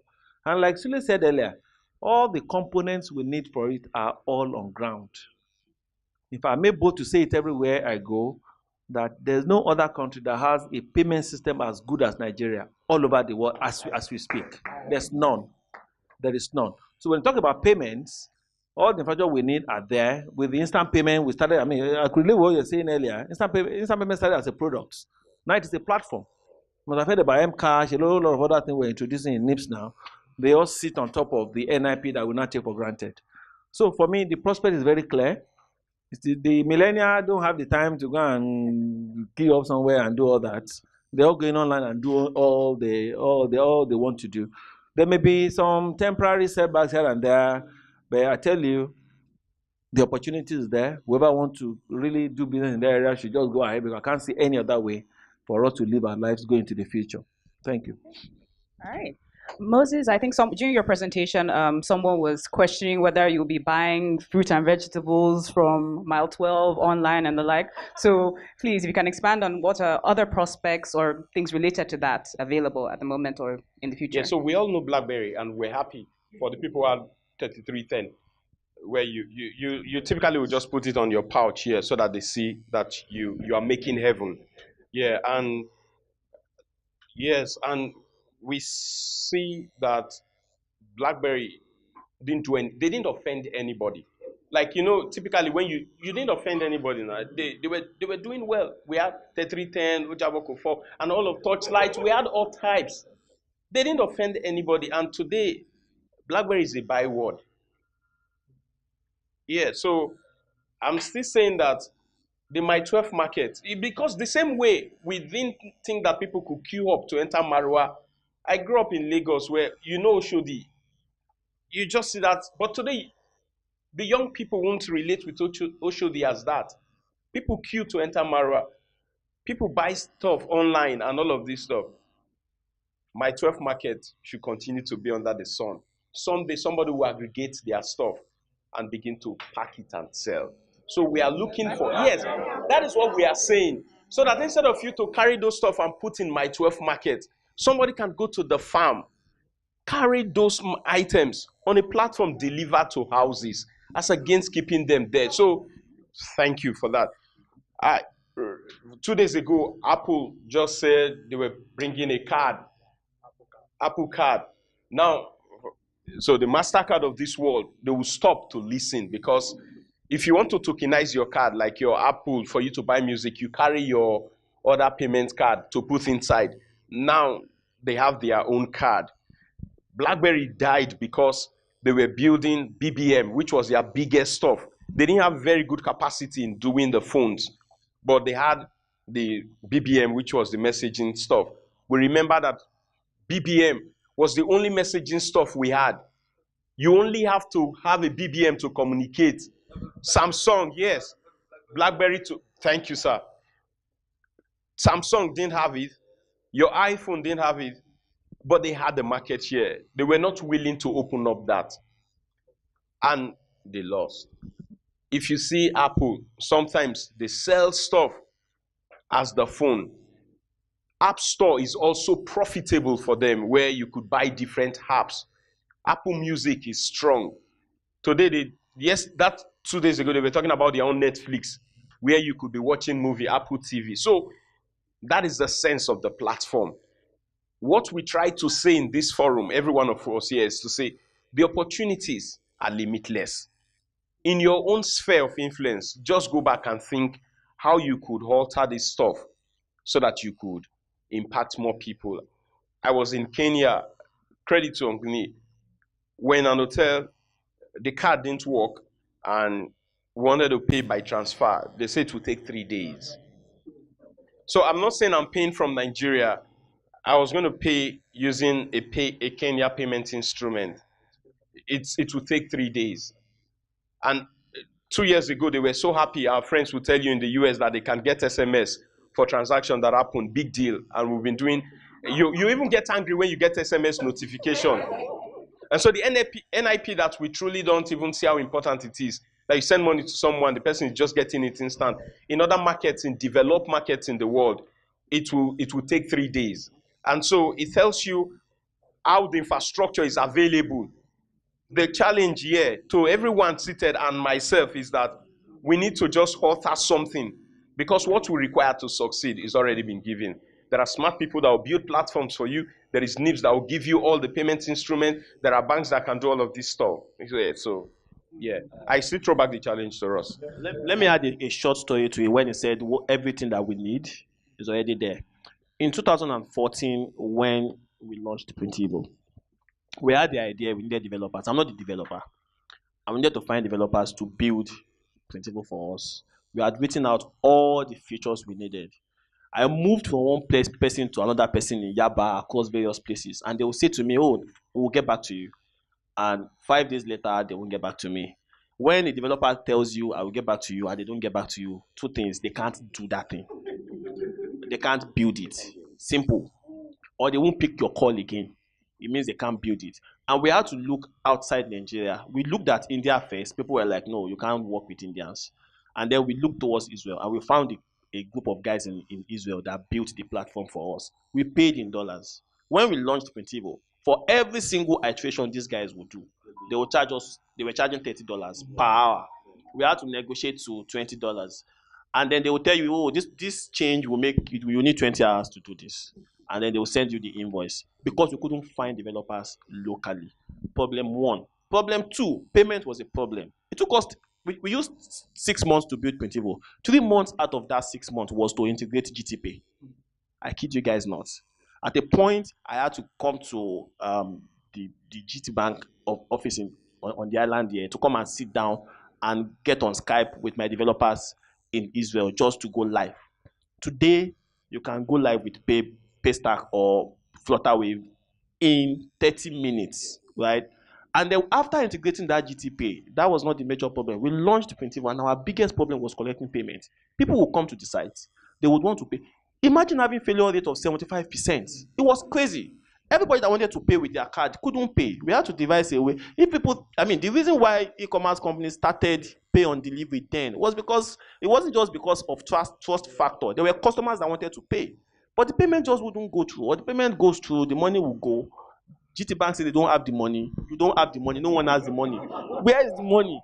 And yes, and this was, and you can't tell the customer that you don't have the money, so we won't fulfill. Right? These were problems that we faced the first 1 year of running that business. But guess what? 2016. January 2016, it was 2015, FlutterWave came on board, and then Paystack was able to build on FlutterWave, and they reached out to us and said, "Oh, we're about to launch, or can you guys be the pilot and test?" And we tested it. First and foremost, it took my developer an hour to go live. And then we tested it, and we were even testing the card, and boom, they took the money. I was like, "What?" We tried again, they took the money. I said, "Yank off that GTPay instantly." And we went live. And trust me, what we made that month from card payment, our revenue an entire month in the previous year. Now, card is just maybe 10% of your entire revenue, because some customers will still use transfer. Card payment alone that first month on. So we saw what we were losing exactly. And guess what? By the end of 2015, we moved away from using foreign developers. We recruited our own Nigerian developers, and they built Printivo from scratch. What we have today is like 5 times better than what we had then, built by local developers. I tell you, the platforms are there. The people to build, they are there. In fact, we have them in surplus now. When people are coming to take, so it's everything we need to get off the ground. Everything is there. Excellent. Very true. I think I shared a similar story with Yomi earlier. In the early days of online transactions and e-commerce, I bought something from a merchant online, and my money was not with me. My money was not with them. And so, exactly. Yes. And it's terrible. It took a month to resolve. And you can imagine if someone who is completely unused to that system meets that for the first time, they will never use it again. So it was a huge challenge for people in the e-commerce space, especially in the early days. But we're glad we have a lot more around that now. Yeah, exactly. So even people without developer experience can set up Paystack, for instance. I set one up for myself for CVL. It did not take me that long. So I think it's very important that to understand that the space has grown a bit. It definitely had its challenges, but it has grown quite a bit in the last decade. So back to some of those challenging experiences. So all of you in your technology companies dealing with software, with infrastructure, all these things that are fairly foreign to a lot of the market when you're starting out, how do you handle a lot of these challenges? How do you handle explaining it to new people, dealing with the issues that rise up when payments don't go through? What are the personal values, some of the habits that help you through those experiences? Well, I will just say resilience. From all, the experience that have been shared so far, you just don't give up. There's that thing in the Nigerian, we don't give up. Either as individuals or as corporate bodies. We should understand our environment. We know our environment very well. When you encounter these problems, you need to just face it headlong, look for solutions around, and you will get solutions. It's amazing. The story is just gave us. He had a problem with printers. Then he became a printer and he started a printing business. So that's the problem there, that you just go ahead and you find a way around it. For us in NIPS, for instance, I can begin to talk of examples. How did we get into NIP? NIP was just an idea that we just came up with within the company. Before NIP, there was NEFT. I don't know if any of that remember NEFT. NEFT is still running now. NEFT promises same-day delivery. Same-day delivery. And we had the Bankers Committee gave us the mandate to establish the Nigeria Central Switch to provide interoperability for card payments. Remember, in those days, 2005, 2006, your MasterCard will only work on POS terminals connected to InterSwitch. Your Visa card will not work on that terminal. You can only work on unified payments, POS. And your MasterCard and Verve will not work on unified payments. So when you go to a merchant, you find minimum 2 terminals in those days. So we're asked to solve the problem. This is one of those problems. My committee challenged us in NIPS to go look for a solution. And then we came up with the idea of a central switch. We say, okay, let all these processors connect to NIPS so that all terminals will now connect to NIPS. And when you put your card on the terminal, NIPS will determine who is the processor for this card, and then we route rates. And today, with one terminal, you can accept all cards, even foreign cards. And that is running now. So really, the challenges will be there. But we don't need to face it. Businessman has to solve this problem. You either look for the problem yourself or go look for those who have the answers to the problems. One of the challenges we've had in this country over the years, talking about saying everything is on ground now. I would normally, when we have this conversation, I normally summarize the entire problem of Nigeria to what I call the trust infrastructure. For me, it's a major problem. We don't trust ourselves. The way our business rules are even crafted is to show that we don't trust ourselves. In Nigeria, the system paints you as a fraudster until maybe somewhere down the line you can prove yourself to be otherwise. And the country as a whole is suffering for it. Compared with what you see in some other developed countries where you are assumed to be innocent until you prove yourself otherwise. They leave the system free. The cost of doing business is so low. The cost of getting credit is so low. And they put controls that when you mess up, we'll catch you, then we'll then punish you. So over the years, we've been having this personal identification problem. The banking system waited for the national ID scheme to come up. Somehow, we all know the story of national ID and all that, and it became NIMC and all. Thank God they're picking up now. Then sometime 2012, the banking system under the leadership of the governor then, SLS Lamido, just come and say, hey, why don't we create our own? And that was it. That was in the meeting where the bombshell was dropped. And a number of us were picked to go find out how that can be done. And that is how BVN came up.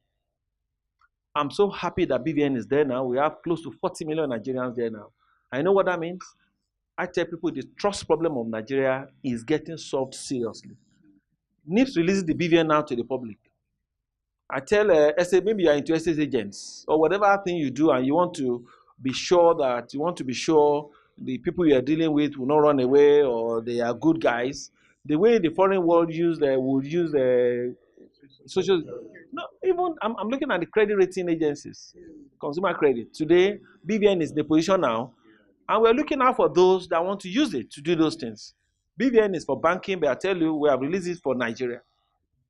So a typical thing that can happen today, if you get the association of estate agents, for instance, one of the problems that investors in the property market have today is problem with tenants.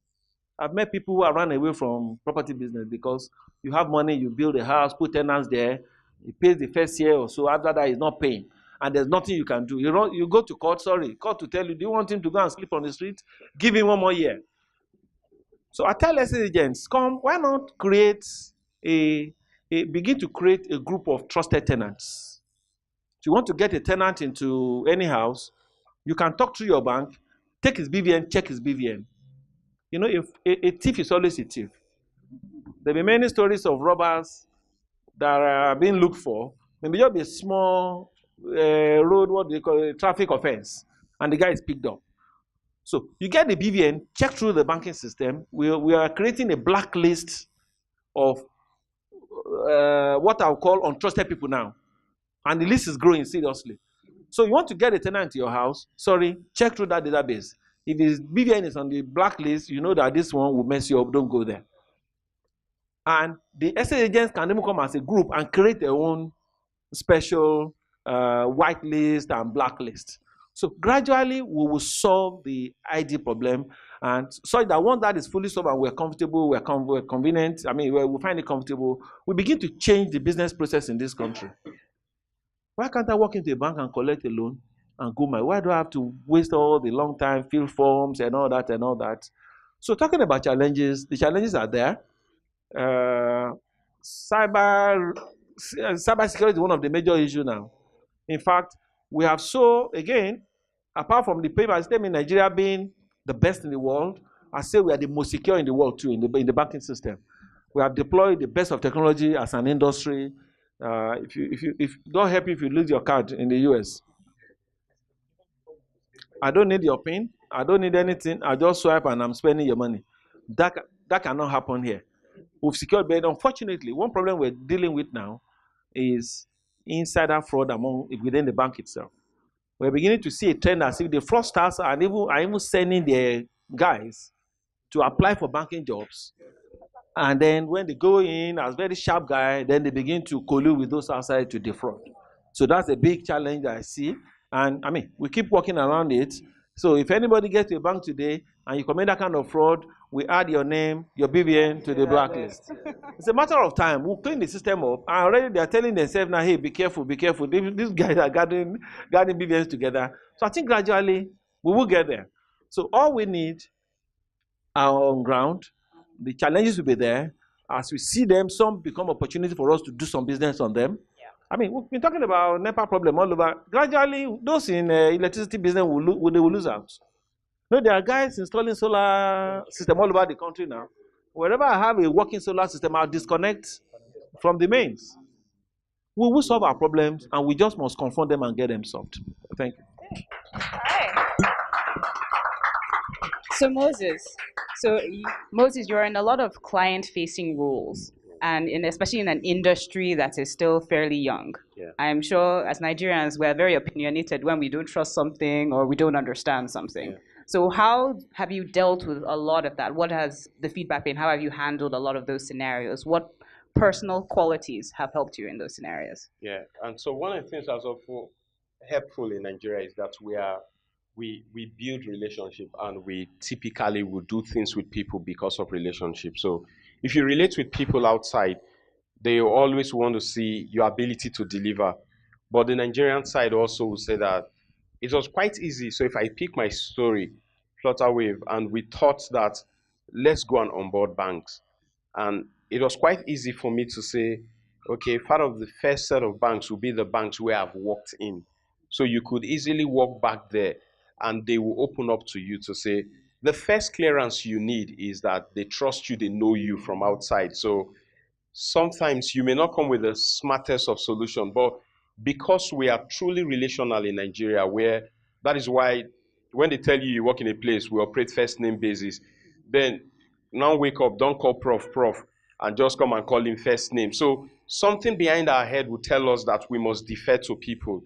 And And so it was quite easy for me, especially when you walk up to a place where you know someone who already knows someone who can speak well for you. You go in there on the basis of the trust they have for that person that is referring you. But the biggest challenge we also had was the fact that lots of people ask you POC. So POC is that jargon that is used to drive any smart kid, your proof of concept. So you just walk up there, you are telling them this stuff, and somebody just say, okay, tell me where you've done your POC. So for him now, they'll just say, okay, who do you print for? He will now say he's printing for Lagbaja. Okay, we don't know. Go and tell us the company you print for. And it's a major pain that every small business, every startup will have to go through. Similar to you getting loans where go and bring all of this stuff. If I truly had those stuff, I would not come for the loan. And so that was the first, yeah. So for us, as we saw that as a pain point, it was easy for us to ride on the backs of mentors. People who trust you, who know your pedigree, who could sometimes go out of their way to join your meeting, who could sometimes also send in a word to say, oh yes, I have one of these guys who are doing blah, blah, blah. Listen to them. If they open that door for you, it is not because of your intelligence. It is because of the relationship. So we had so much stacked for us in the sense that, remember this door you are going to. If you misbehave, if you don't deliver, you have just jeopardized professor's name because it's prof that said, I know this person, open the door. So we started out with that mind. But I'll tell you the truth that, as OYENIYI said, the resilience, the doggedness in the Nigerian mind is superb. So when you come to a Flutter wave where over 100 or 110, 70% of the workforce are young people who typically have earphones on. So for us who are matured, we worked in banking where we know that as you enter office, you're supposed to greet. These guys, they just walk in, so they don't even greet you. And so for old people like us, the next thing we did was to go buy our own earphones and wear it so that when they pass, it will look as though they didn't, because we're like, did this guy just pass now? He didn't greet us, or this young lady. And they don't. So we just buy our own earphones and put it on so that it will be as though, my earphones is in my bag, I can show you. It will just be as though they tried greeting me because I had my earphones. But we needed to walk past that because those minds are so sharp. They are the finest minds. They don't think risks. They don't think. So we come in to provide guidance in terms of, okay, when you build this your stuff, think of the risk element. They don't think those. They are not limited. They just have to. For every one of you who works, I think we need to surround ourselves. The first 2-3 people around us are the young folks, because they are not limited. They could tell you in the eyes that, sir, this thing is not working. This thing you told us to do. But for us, we don't have to tell OYENIYI and say, like, sir, I tried this stuff, but I can't tell him it's not working. They will tell you, like, it's not working. I did the API, I failed. See the result. They can even post it. Everybody will see. You understand? So they put it on Slack. So they put it on Slack and you say this thing, they just put the result there. So that has helped us. I mean, that resilience is so very good for everyone that runs a business. You want to recruit, get the young people. The truth of it is they won't come with experience. They won't come with experience. But after a little while, you nurture them. Can we just imagine that? Do you teach little children how to operate phones? Don't you just see them pick the phones and begin to go to YouTube to watch video? Are you not surprised that a 2-year-old will just carry a remote and put it on Cartoon Network? So it's the same way that these guys who are 21, get them, let them be around you, whether in your workplace or in your neighborhood. So I'm always with youthful minds, because they will spoil you. They will tell you the newest things. These ideas keep coming around them. And it's helped me to stay very young. So that I don't, it helped me to stay young in my heart. Yeah, so I think we should always imbibe that. Very nice, very good. No, definitely those qualities of resilience in this environment are so necessary. So unfortunately, we have to round up the panel so that we can have time to answer a few questions. So I just would like us to round up by giving some advice to young people who are interested in these sectors. What advice would you give someone who is interested in e-commerce or payments? Well, I summarize it, I call it DICE. DICE. To really succeed in all we're talking about, I think there's some key attributes that are very, very important, very important. My D is for diligence. One needs to be very hardworking, very hardworking. A lazy person cannot have the kind of story we've been hearing today. A kind of never give up attitude. They say when the going gets tough, the tough gets going. we must be very diligent, hardworking. The Nigerian is known to be very hardworking. That's very important. The I call integrity. And that worries me these days. When I deal with the young people you're talking about, unfortunately, I get worried. The old time values of righteousness, telling the truth, of honesty, people are beginning to joke with it. If you don't have it, you will not go far, no matter how bright, no matter how serious you are. In fact, if you look at your university degree, I always tell people, look at your degree certificates. You are not giving a certificate just because you know book. Your character, your school is saying, oh, we're sure of this character, the character of this person. We must maintain that. I've seen a number of young guys just miss it so early in their career just because they lack integrity. To really go far in all this, you must really have a good sense of integrity. And I tell you, integrity still pays. No matter what anybody says, integrity pays, it pays, it pays. It will let you last long. My C is competence. Competence. We must be very good at what we do. How did I get to GovBank? A senior, it's late now. It was a year my senior in the faculty, in the department in Ife. He was in FCMB. He was brought into GovBank as a pioneer head of IT. And we're looking for a developer. He searched me out. That because he knew we were in school, he knew that development that in those days, I just loved to develop. So he came to knock my door. So the point I'm making there, whatever we choose to do, please let's be competent. Let's know it very well. Thank God for the internet. We didn't have when we were growing up. You know, in fact, somebody was saying you can do a university degree now on the internet without going anywhere, and how about the knowledge you need to have? So let's be current, search out things around what you have interest in, and make sure you're good at it to the point where when people are looking for somebody in that line, let your name pop up among your friends. And I mean, we talked about reference. People will refer, somehow you get it. And then the E is to be entrepreneurial. I think we've been saying all of that. To succeed in this world, gone at our own time when we reward loyalty. Oh, he stayed in the company for 20 years. Oh, it's good, he's rewarded. What goes on today is what SULE has just told us. Because today the employer feels if you stay too long, maybe you're just not good enough. This is my 6th place of work. And when I look back, my 18 year, I can begin to tell you the project that have kept me busy every 2 years needs to come up with something. And I find this so exciting. It's like I'm in my natural habitat with IT and the economy degree that I did and my banking experience. But it may not be that for everyone. So you must be entrepreneurial. As ideas come, see how you can turn it into business. Because the world is waiting for the next billionaire. The world is waiting for the next Zuckerberg, or what's the name? The world is waiting for the next innovator that will hit it. There are problems all over around us. Many of our young guys are running away from the country now. Canada. I lost about 16. It had never happened before. Last year, 2018, NIST lost up to about 15 young guys. And they're going to, 3 countries. Dubai, Canada, Germany. They're looking out for our young guys and they're picking them up. And I tell them, hey, they are all IT guys. They are all going. And I say, hey, where are you going? See, as bad as things are, I tell you, there's a lot you can do in this country. People may go out there, gather some experience, but there are so many opportunities. Why is foreign direct investment coming to this country? They are not stupid. The investors are not stupid. They know what is here.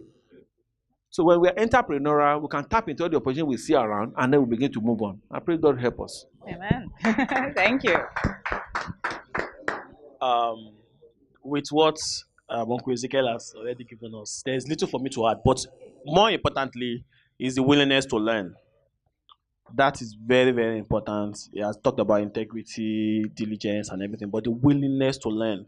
I remember when we started PRINTIVO in 2014, I knew nothing about running a tech business. I knew nothing. I came from advertising. All I knew was media buying, media planning, ideation, blah, blah, blah. All the things in advertising. And I launched a business in the e-commerce space. I didn't even know how to engage investors because the plan was not to raise external funding. I wanted to run a business and bootstrap that business. So I launched a business in an industry where I knew nothing about. However, 5 years down the line, I can say to myself that what I've learned running Printivo is way, way beyond all the things I've learned. University days plus running my first business for 7 years before Printivo, I learned, a whole lot of things. Today, I'll sit with my developers, and if they say one or two things, I'll say, It's not that I know I can't code, but that is not how to do it. If they say something is impossible, I'll say, it's because you don't want to work.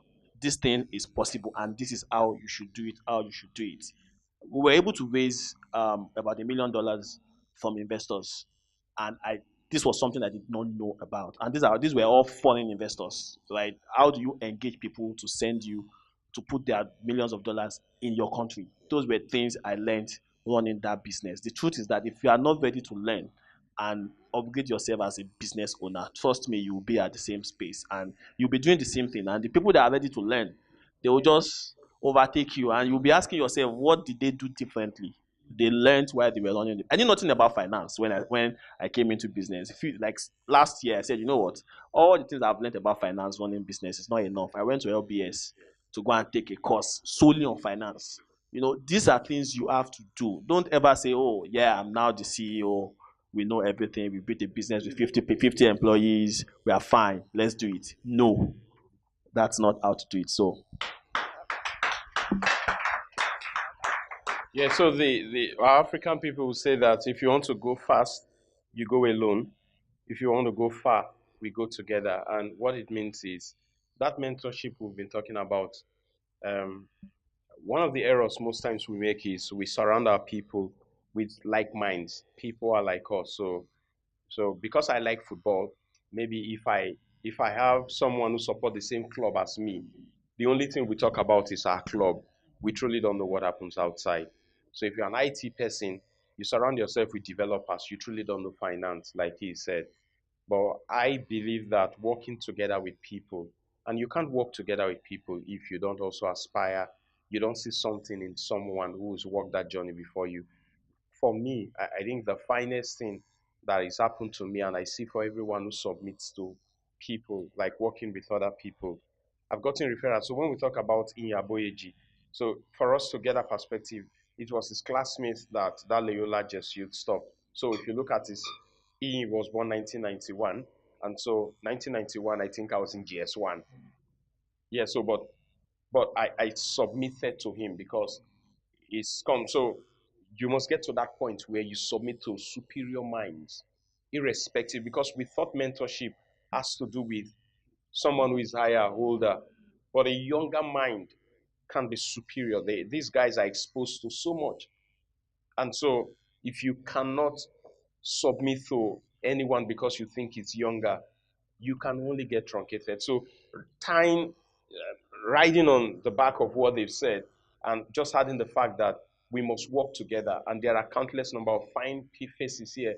People, I expect that during the networking section where we meet and just ask what you do and all of those stuff, and people build partnerships that will last forever. Thank you very much. Excellent. Excellent. Thank you so much. Excellent advice from our panelists. So we're going to have a quick Q&A session. We have to be very quick. So if you have a question, please raise your hand so that we can see you. Sorry, I just wanted to make a point from what has been said here. Sometimes I think I'm a dinosaur of sorts. But in 1994, one of my executive MBA students at the Lagos Business School came to me and said, look, there's this guy who's been trying to meet you from Texas. And I said, what? Then this fellow flew in, he came to me, and we began to talk, and then we started a company, eafricamarket.com. Anybody remember that? It was supposed to be one of the first e-commerce companies in Africa. The idea was to have warehouses in Joburg, Lagos, Nairobi, and I don't know where else, and do B2C. Now, when I think of, he used to work at Enron at the time. By the way, most of you will know him. His name is Aloy Chife. And we eventually started, what's the company again? That does the e-passport and all of that. Yeah. But the thing is that the world, we're about to go live. We're raising money when the bubble burst on the dot-com market about 1996 or thereabouts. But to see how much things have changed from then, one lesson is this thing is moving at the speed of thought. Don't be comfortable with anything you think is fantastic today. And then learn from yesterday's mistakes.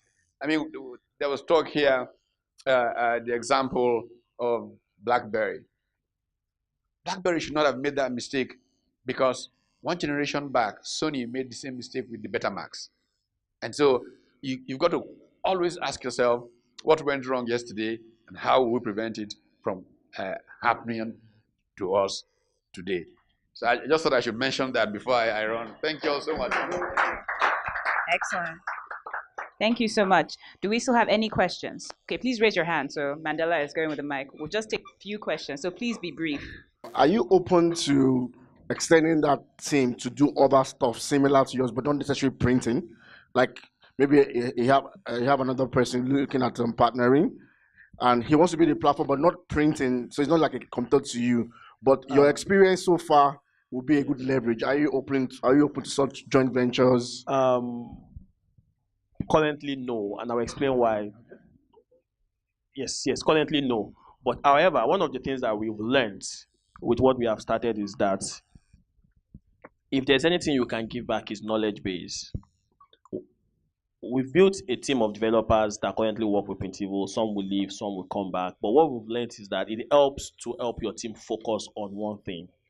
And every time a developer, and people that work with developers, they can tell you, every time a developer has a side gig he's doing, the delivery level for his 9 to 5 drops. In fact, when you want to know that your developers are doing gigs, is how often they push codes. Once that this guy is not pushing, you just need to look at your gig over, and you're like, oh, this guy is doing side gig. And when you have that conversation, you will realize, remember, more than what we are doing, we are still a business, and we have investors to report numbers to.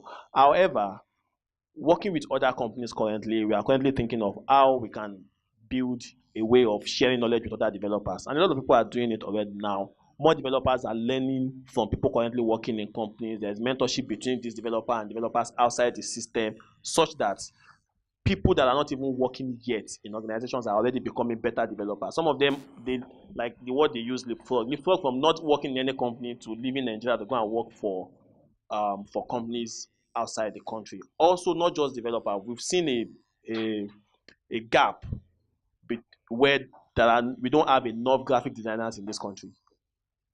The bottom is not empty. There are 3 stages of graphic designers, right?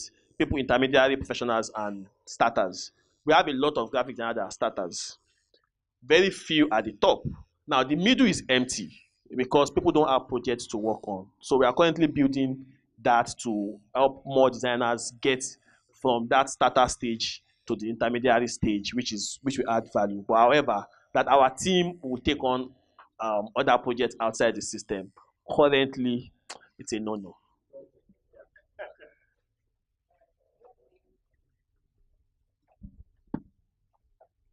Thank you.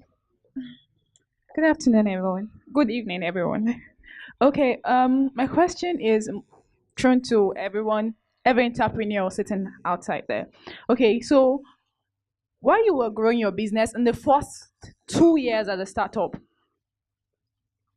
how open were you? Though it was an e-commerce side, but how open were you to more technological influence in your business?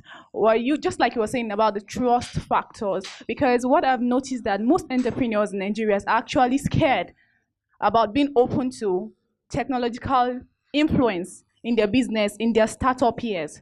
So I don't know, I just want to know, how open were you to technological influence? Because you were talking about the GC bank issues and everything. How open were you? So we can encourage young entrepreneurs to maybe be more open to technological influence, or just manage the level of what you have until you get to maybe like 3 years or 4 years as a startup. Thank you. Okay, so for us, we were open to technology even before we started. That's why we had to build a platform before going live with PRINTIVO. We had to pay developers in Israel before starting. But we were open and we are still open to better technology, right? We were using the payment gateway. For us, even if something works, we're always asking ourselves that, okay, this thing can work better, and this doesn't have to be the best solution. We launched the Printivo 3.0 about 2 months ago. Customers didn't know that something has changed about Printivo because the changes were not really what customers would see. But for us, almost every code, we literally built the entire site from scratch for over a year. And this was something we started late 2017, and we went live like 2 months ago. From the flows, from the code, we changed the entire code base of the entire site. This for us, I mean, a typical example is Paystack. We tested Paystack before Paystack went live. Paystack said, "Oh, guys, we are building a new payment gateway that is better than what InterSwitch is offering via GT Bank." We're like, you know what? Send the documentations, and we tested it, and it worked. As at the time we were testing Paystack, then they were not even in YC. No one knew there was anything like Paystack in the public. And when it worked, we just put it on the website. And to our amazement, customers were paying with a payment gateway whose name they don't even know. They were paying with it. So if you're a business, the truth is that you don't have any option in modern day than to embrace technology. If you feel you can do better without technology, the truth is that your competitors are embracing technology and they'll beat you. They will beat you hands down. We've seen what GT Bank did to the other banks in the beginning, before everybody started waking up to say, oh, we need to start building channels. By that time, that boat had sailed.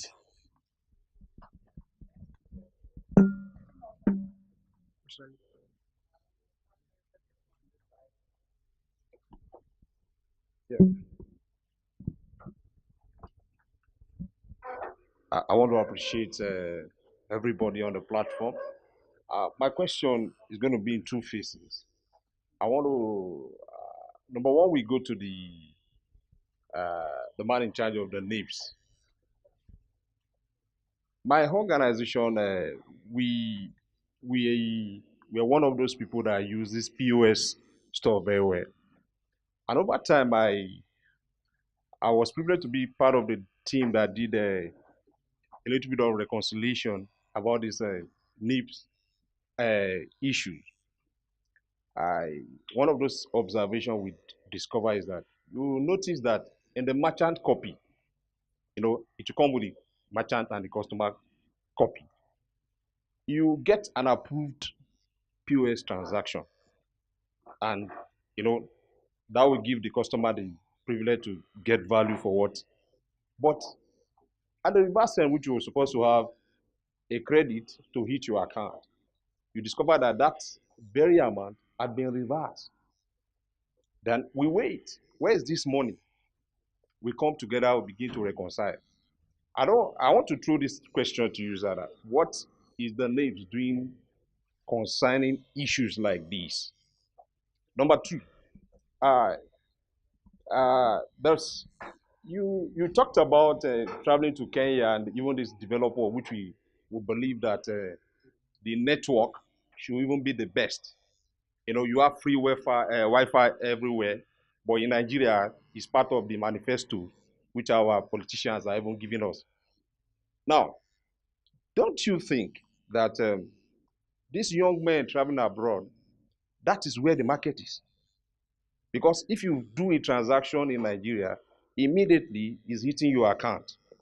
Now, in the developer which you claim that they are well developed as claimed, you do a transaction and you are getting it 3 days time.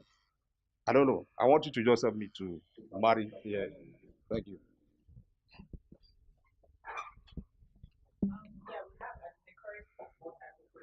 Okay. Let me respond quickly to that. Your first comment is on the POS issue. The role that NIPS plays in the POS business is such a back office role. In the POS business, the issuer and the acquirer and the processor are the three major players. The acquirer recruits the merchants and gets a POS terminal for the merchant. The issuer is the one that gives the card to the payer who then uses on the card. Now, when you use your card on the POS, the data comes to NIPS. We forward the message to the processor that has been nominated by the acquirer. And that is why whenever there's a problem with what we call dispense error, where a transaction fails but your account has been debited, what regulation requires, regulation as stamped by the central bank, is that you go to your issuer, the bank that gave you the card, to say, hey, this happened. The bank will then contact, in fact, the processor has a platform. What the processor, they have a dispute resolution platform to enable the issuer, that's the bank that gave you the card now, as soon as you complain, they will then log the complaint on that platform, to which will automatically notify the acquirer to say, this is your merchant. Something happened between this your merchant and my customer. And it's required that the merchant will confirm the story of the cardholder. That will truly, something, a transaction happened, it was declined.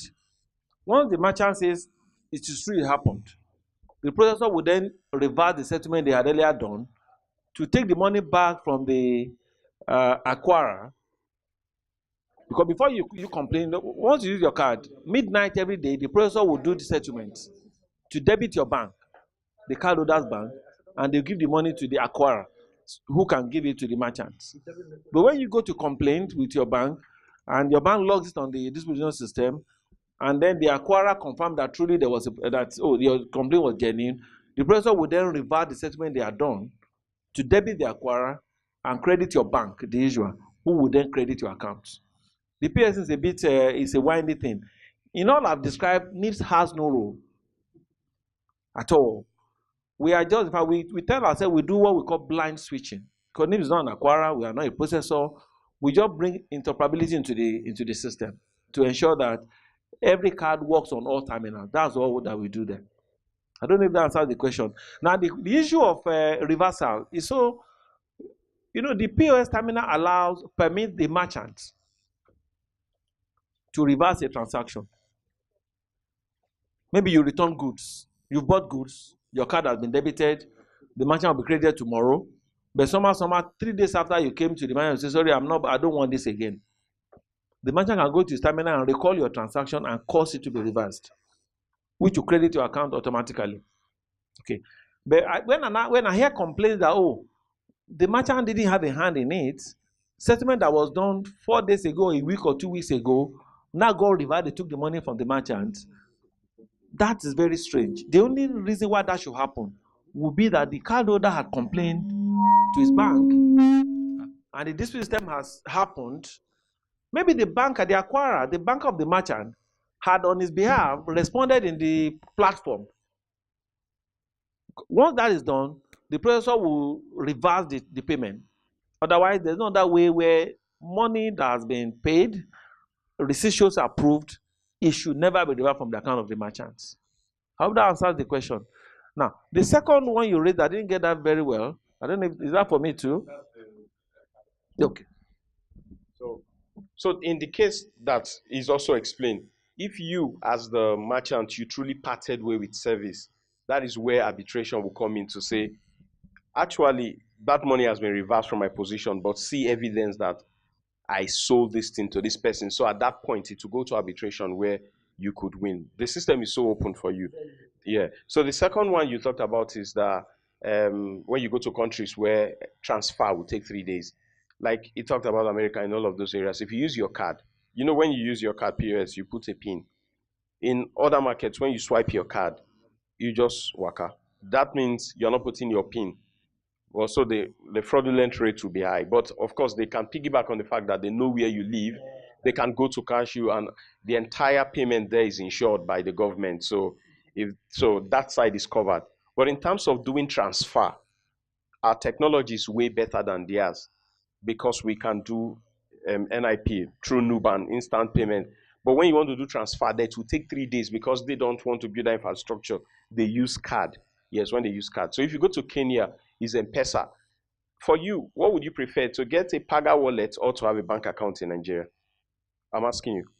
Would you want to get a Paga wallet or to get a bank account? Bank account, yeah. So in that place, they don't want to even get an account. They are fine with the M-Pesa Safaricom wallet. So yeah, it works for them. Yeah, but so yeah. I mean, to add that to it, for all I know, Nigeria is the only place currently in the world where you log a check-in and the next day it clears. It's usually 3 days everywhere, including the US. The US, they even tell you that 3 days plus X, which means the check can take more than 3 days to clear. We have a very advanced banking system, and I mean, for those who built it, it has really helped businesses a lot. What Uncle EZEKEIL said about that is the truth. It's the truth, yes. Okay. My question goes to Mr. Niyi. I know there's been a lot of integration, convergence, and aggregation, just like Mr. Sule had mentioned, particularly within the payment ecosystem, where you have a lot of companies coming to play a role there. Now, with respect to NIPS, Fintech, financial inclusion, and particularly with regards to credit, I mean, that's a big issue here in this country. Credit, loans, lending. What's the role of NIPS in this area? Again, I know, take for instance, InstaSwitch. They've just moved into lending. They set up the InstaSwitch lending service. They are a mobile agent banking, so how, I mean, I want you to put all this together, and what is the role of NIPS in all this? Okay, thank you. In fact, that's the question I've only had called to answer everywhere I go. NIPS is we're a shared service, we're a wholesaler. We are not allowed to do the things InstaSwitch does or the things that Unified Payment does. So if you look at the retail payment value chain, we have the retail payment service providers. Those who can come to anybody in Nigeria and say, hey, come and do this, or come and pay through me. NIPS is not allowed to do that. Rather, our mandate is to provide a platform that those retail service providers can use to service the public. So because of that, we are not allowed to come and serve the public. And that's why, for instance, when you hear things like instant payments, yes, we created instant payments, but if you want to consume instant payment, you want to experience instant payment, sorry, if you come to me, I don't have anything I can give you. I would rather ask you to go to your bank. So I'm a wholesaler. I have a platform running, I have solutions in my kitty, which I provide to those who have been licensed by the central bank to provide retail payment service.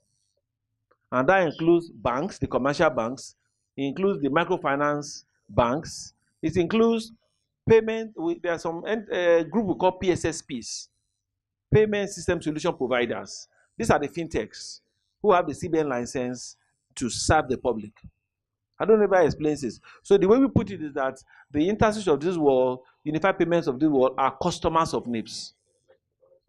Because if you use your card, say you use your GT card on a First Bank ATM, once you do that, you've taken cash from First Bank. The cash needs to find its way. Somehow, First Bank wants a way they can collect the money back from your GT, where your account is domiciled. The only way InstaSwitch can make that possible is to come through NIPS. On a daily basis, we get a report, a file from InstaSwitch, we get from Unified Payments, we get from eTransact, all those switches we get from them, that says, hey, see a summary of what Nigerians have traded yesterday. We call it the net settlement file. That will say, see, all aggregation of all transactions done is such that, we need to take 10 billion naira from First Bank and credit GT with 5 billion naira, and then credit the balance within the standard chartered. So the only way that can happen today is through NIPS. So they are our customers because we operate the Nigeria Central Switch. I hope that explains it. Credit too. Credit is a retail payment service. Banks offer credits. Microfinance bank offer credits. And we're seeing new fintechs now coming up to offer credits.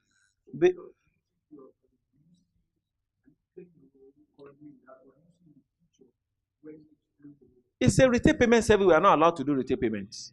But those that want to do it, for instance, if you want to give credit out, everyone giving credit out today, for instance, you need a BVN, you need an NIP.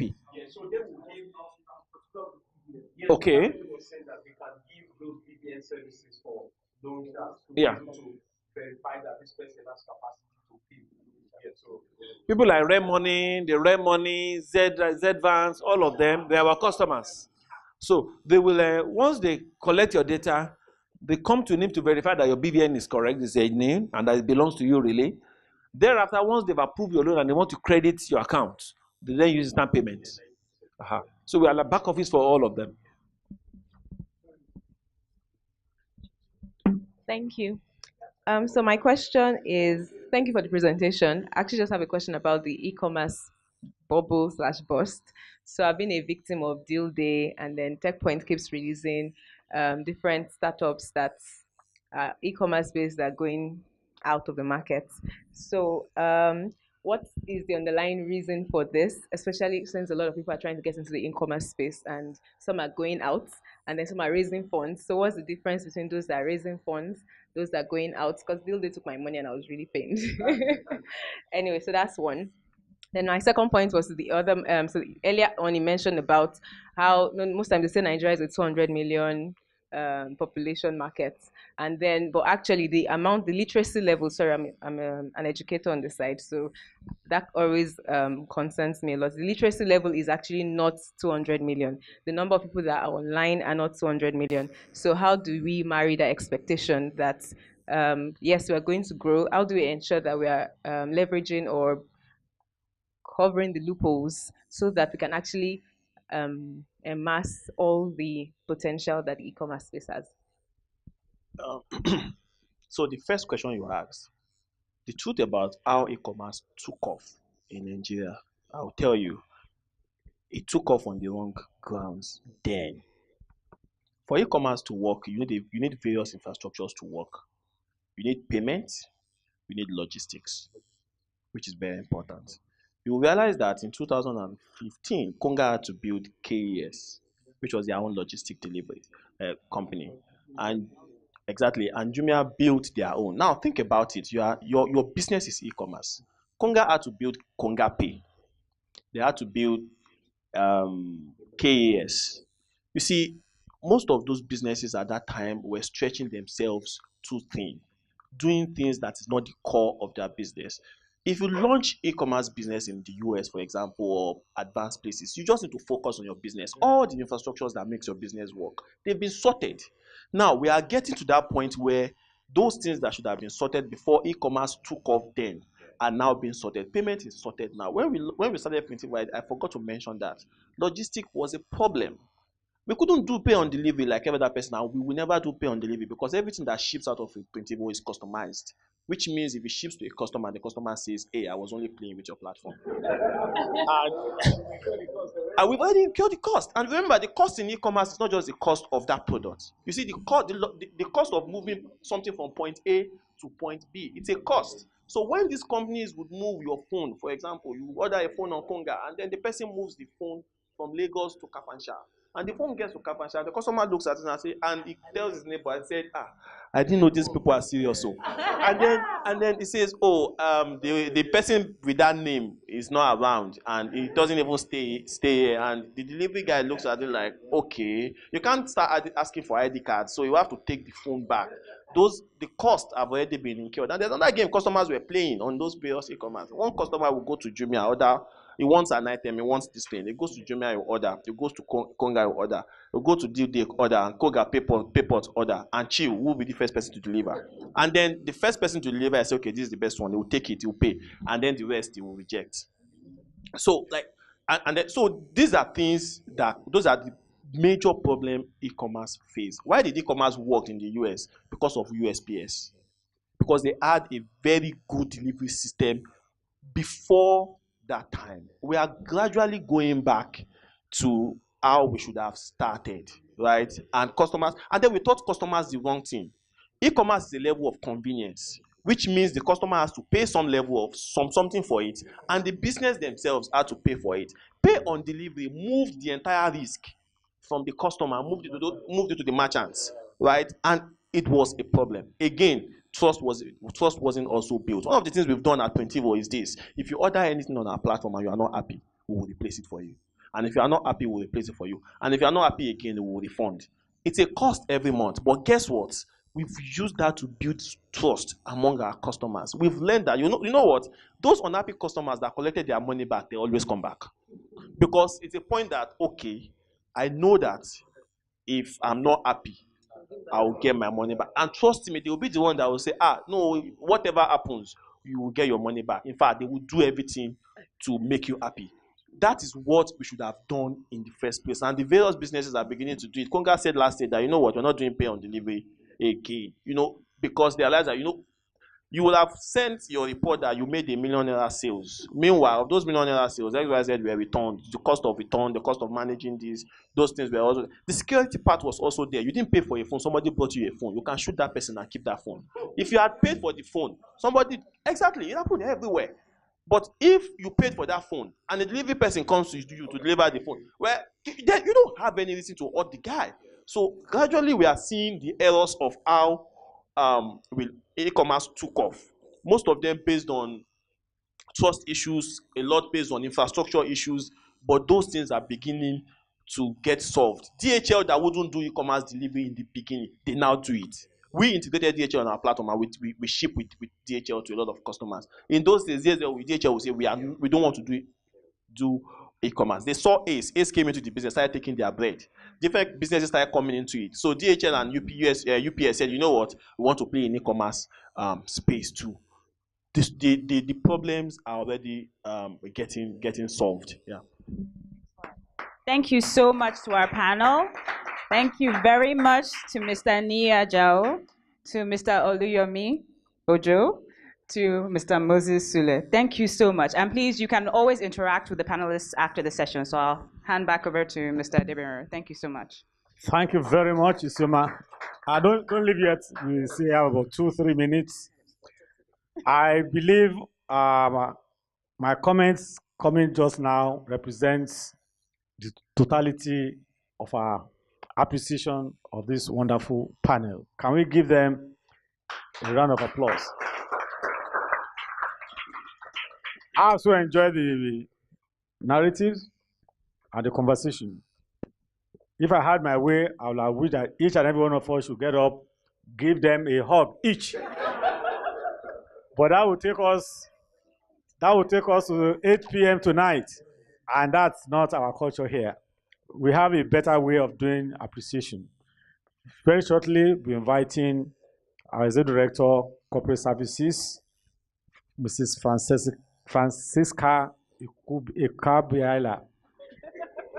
Ukabiala, to step forward and express CVL's formal appreciation by presenting gifts as token to the panelists, and then she will stay back also to do the vote of thanks officially. Before I think we've been served snacks. We can spend a few minutes after the roundup to network, still have exchanges with our panelists, and also meet each other better, exchange cards, and get to know each other better before we vacate the premises of CVL. So it's time to formally appreciate our panelists through our Executive Director, Corporate Services, Mrs. Kabiela. Francis. Thank you very much, Mr. Adegbenro. On behalf of Center for Values and Leadership, I would like to present this coffee table book titled Values and Leadership for Sustainable Development, a compendium on leadership. So I'll start with you, sir.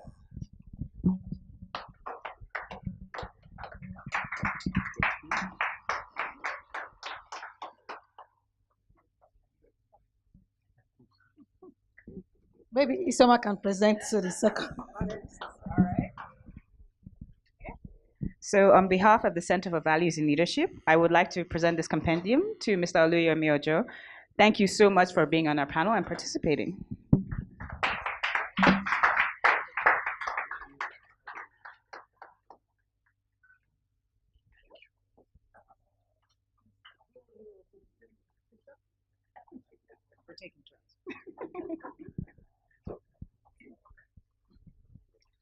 Thank you, Mr. Moses SULE.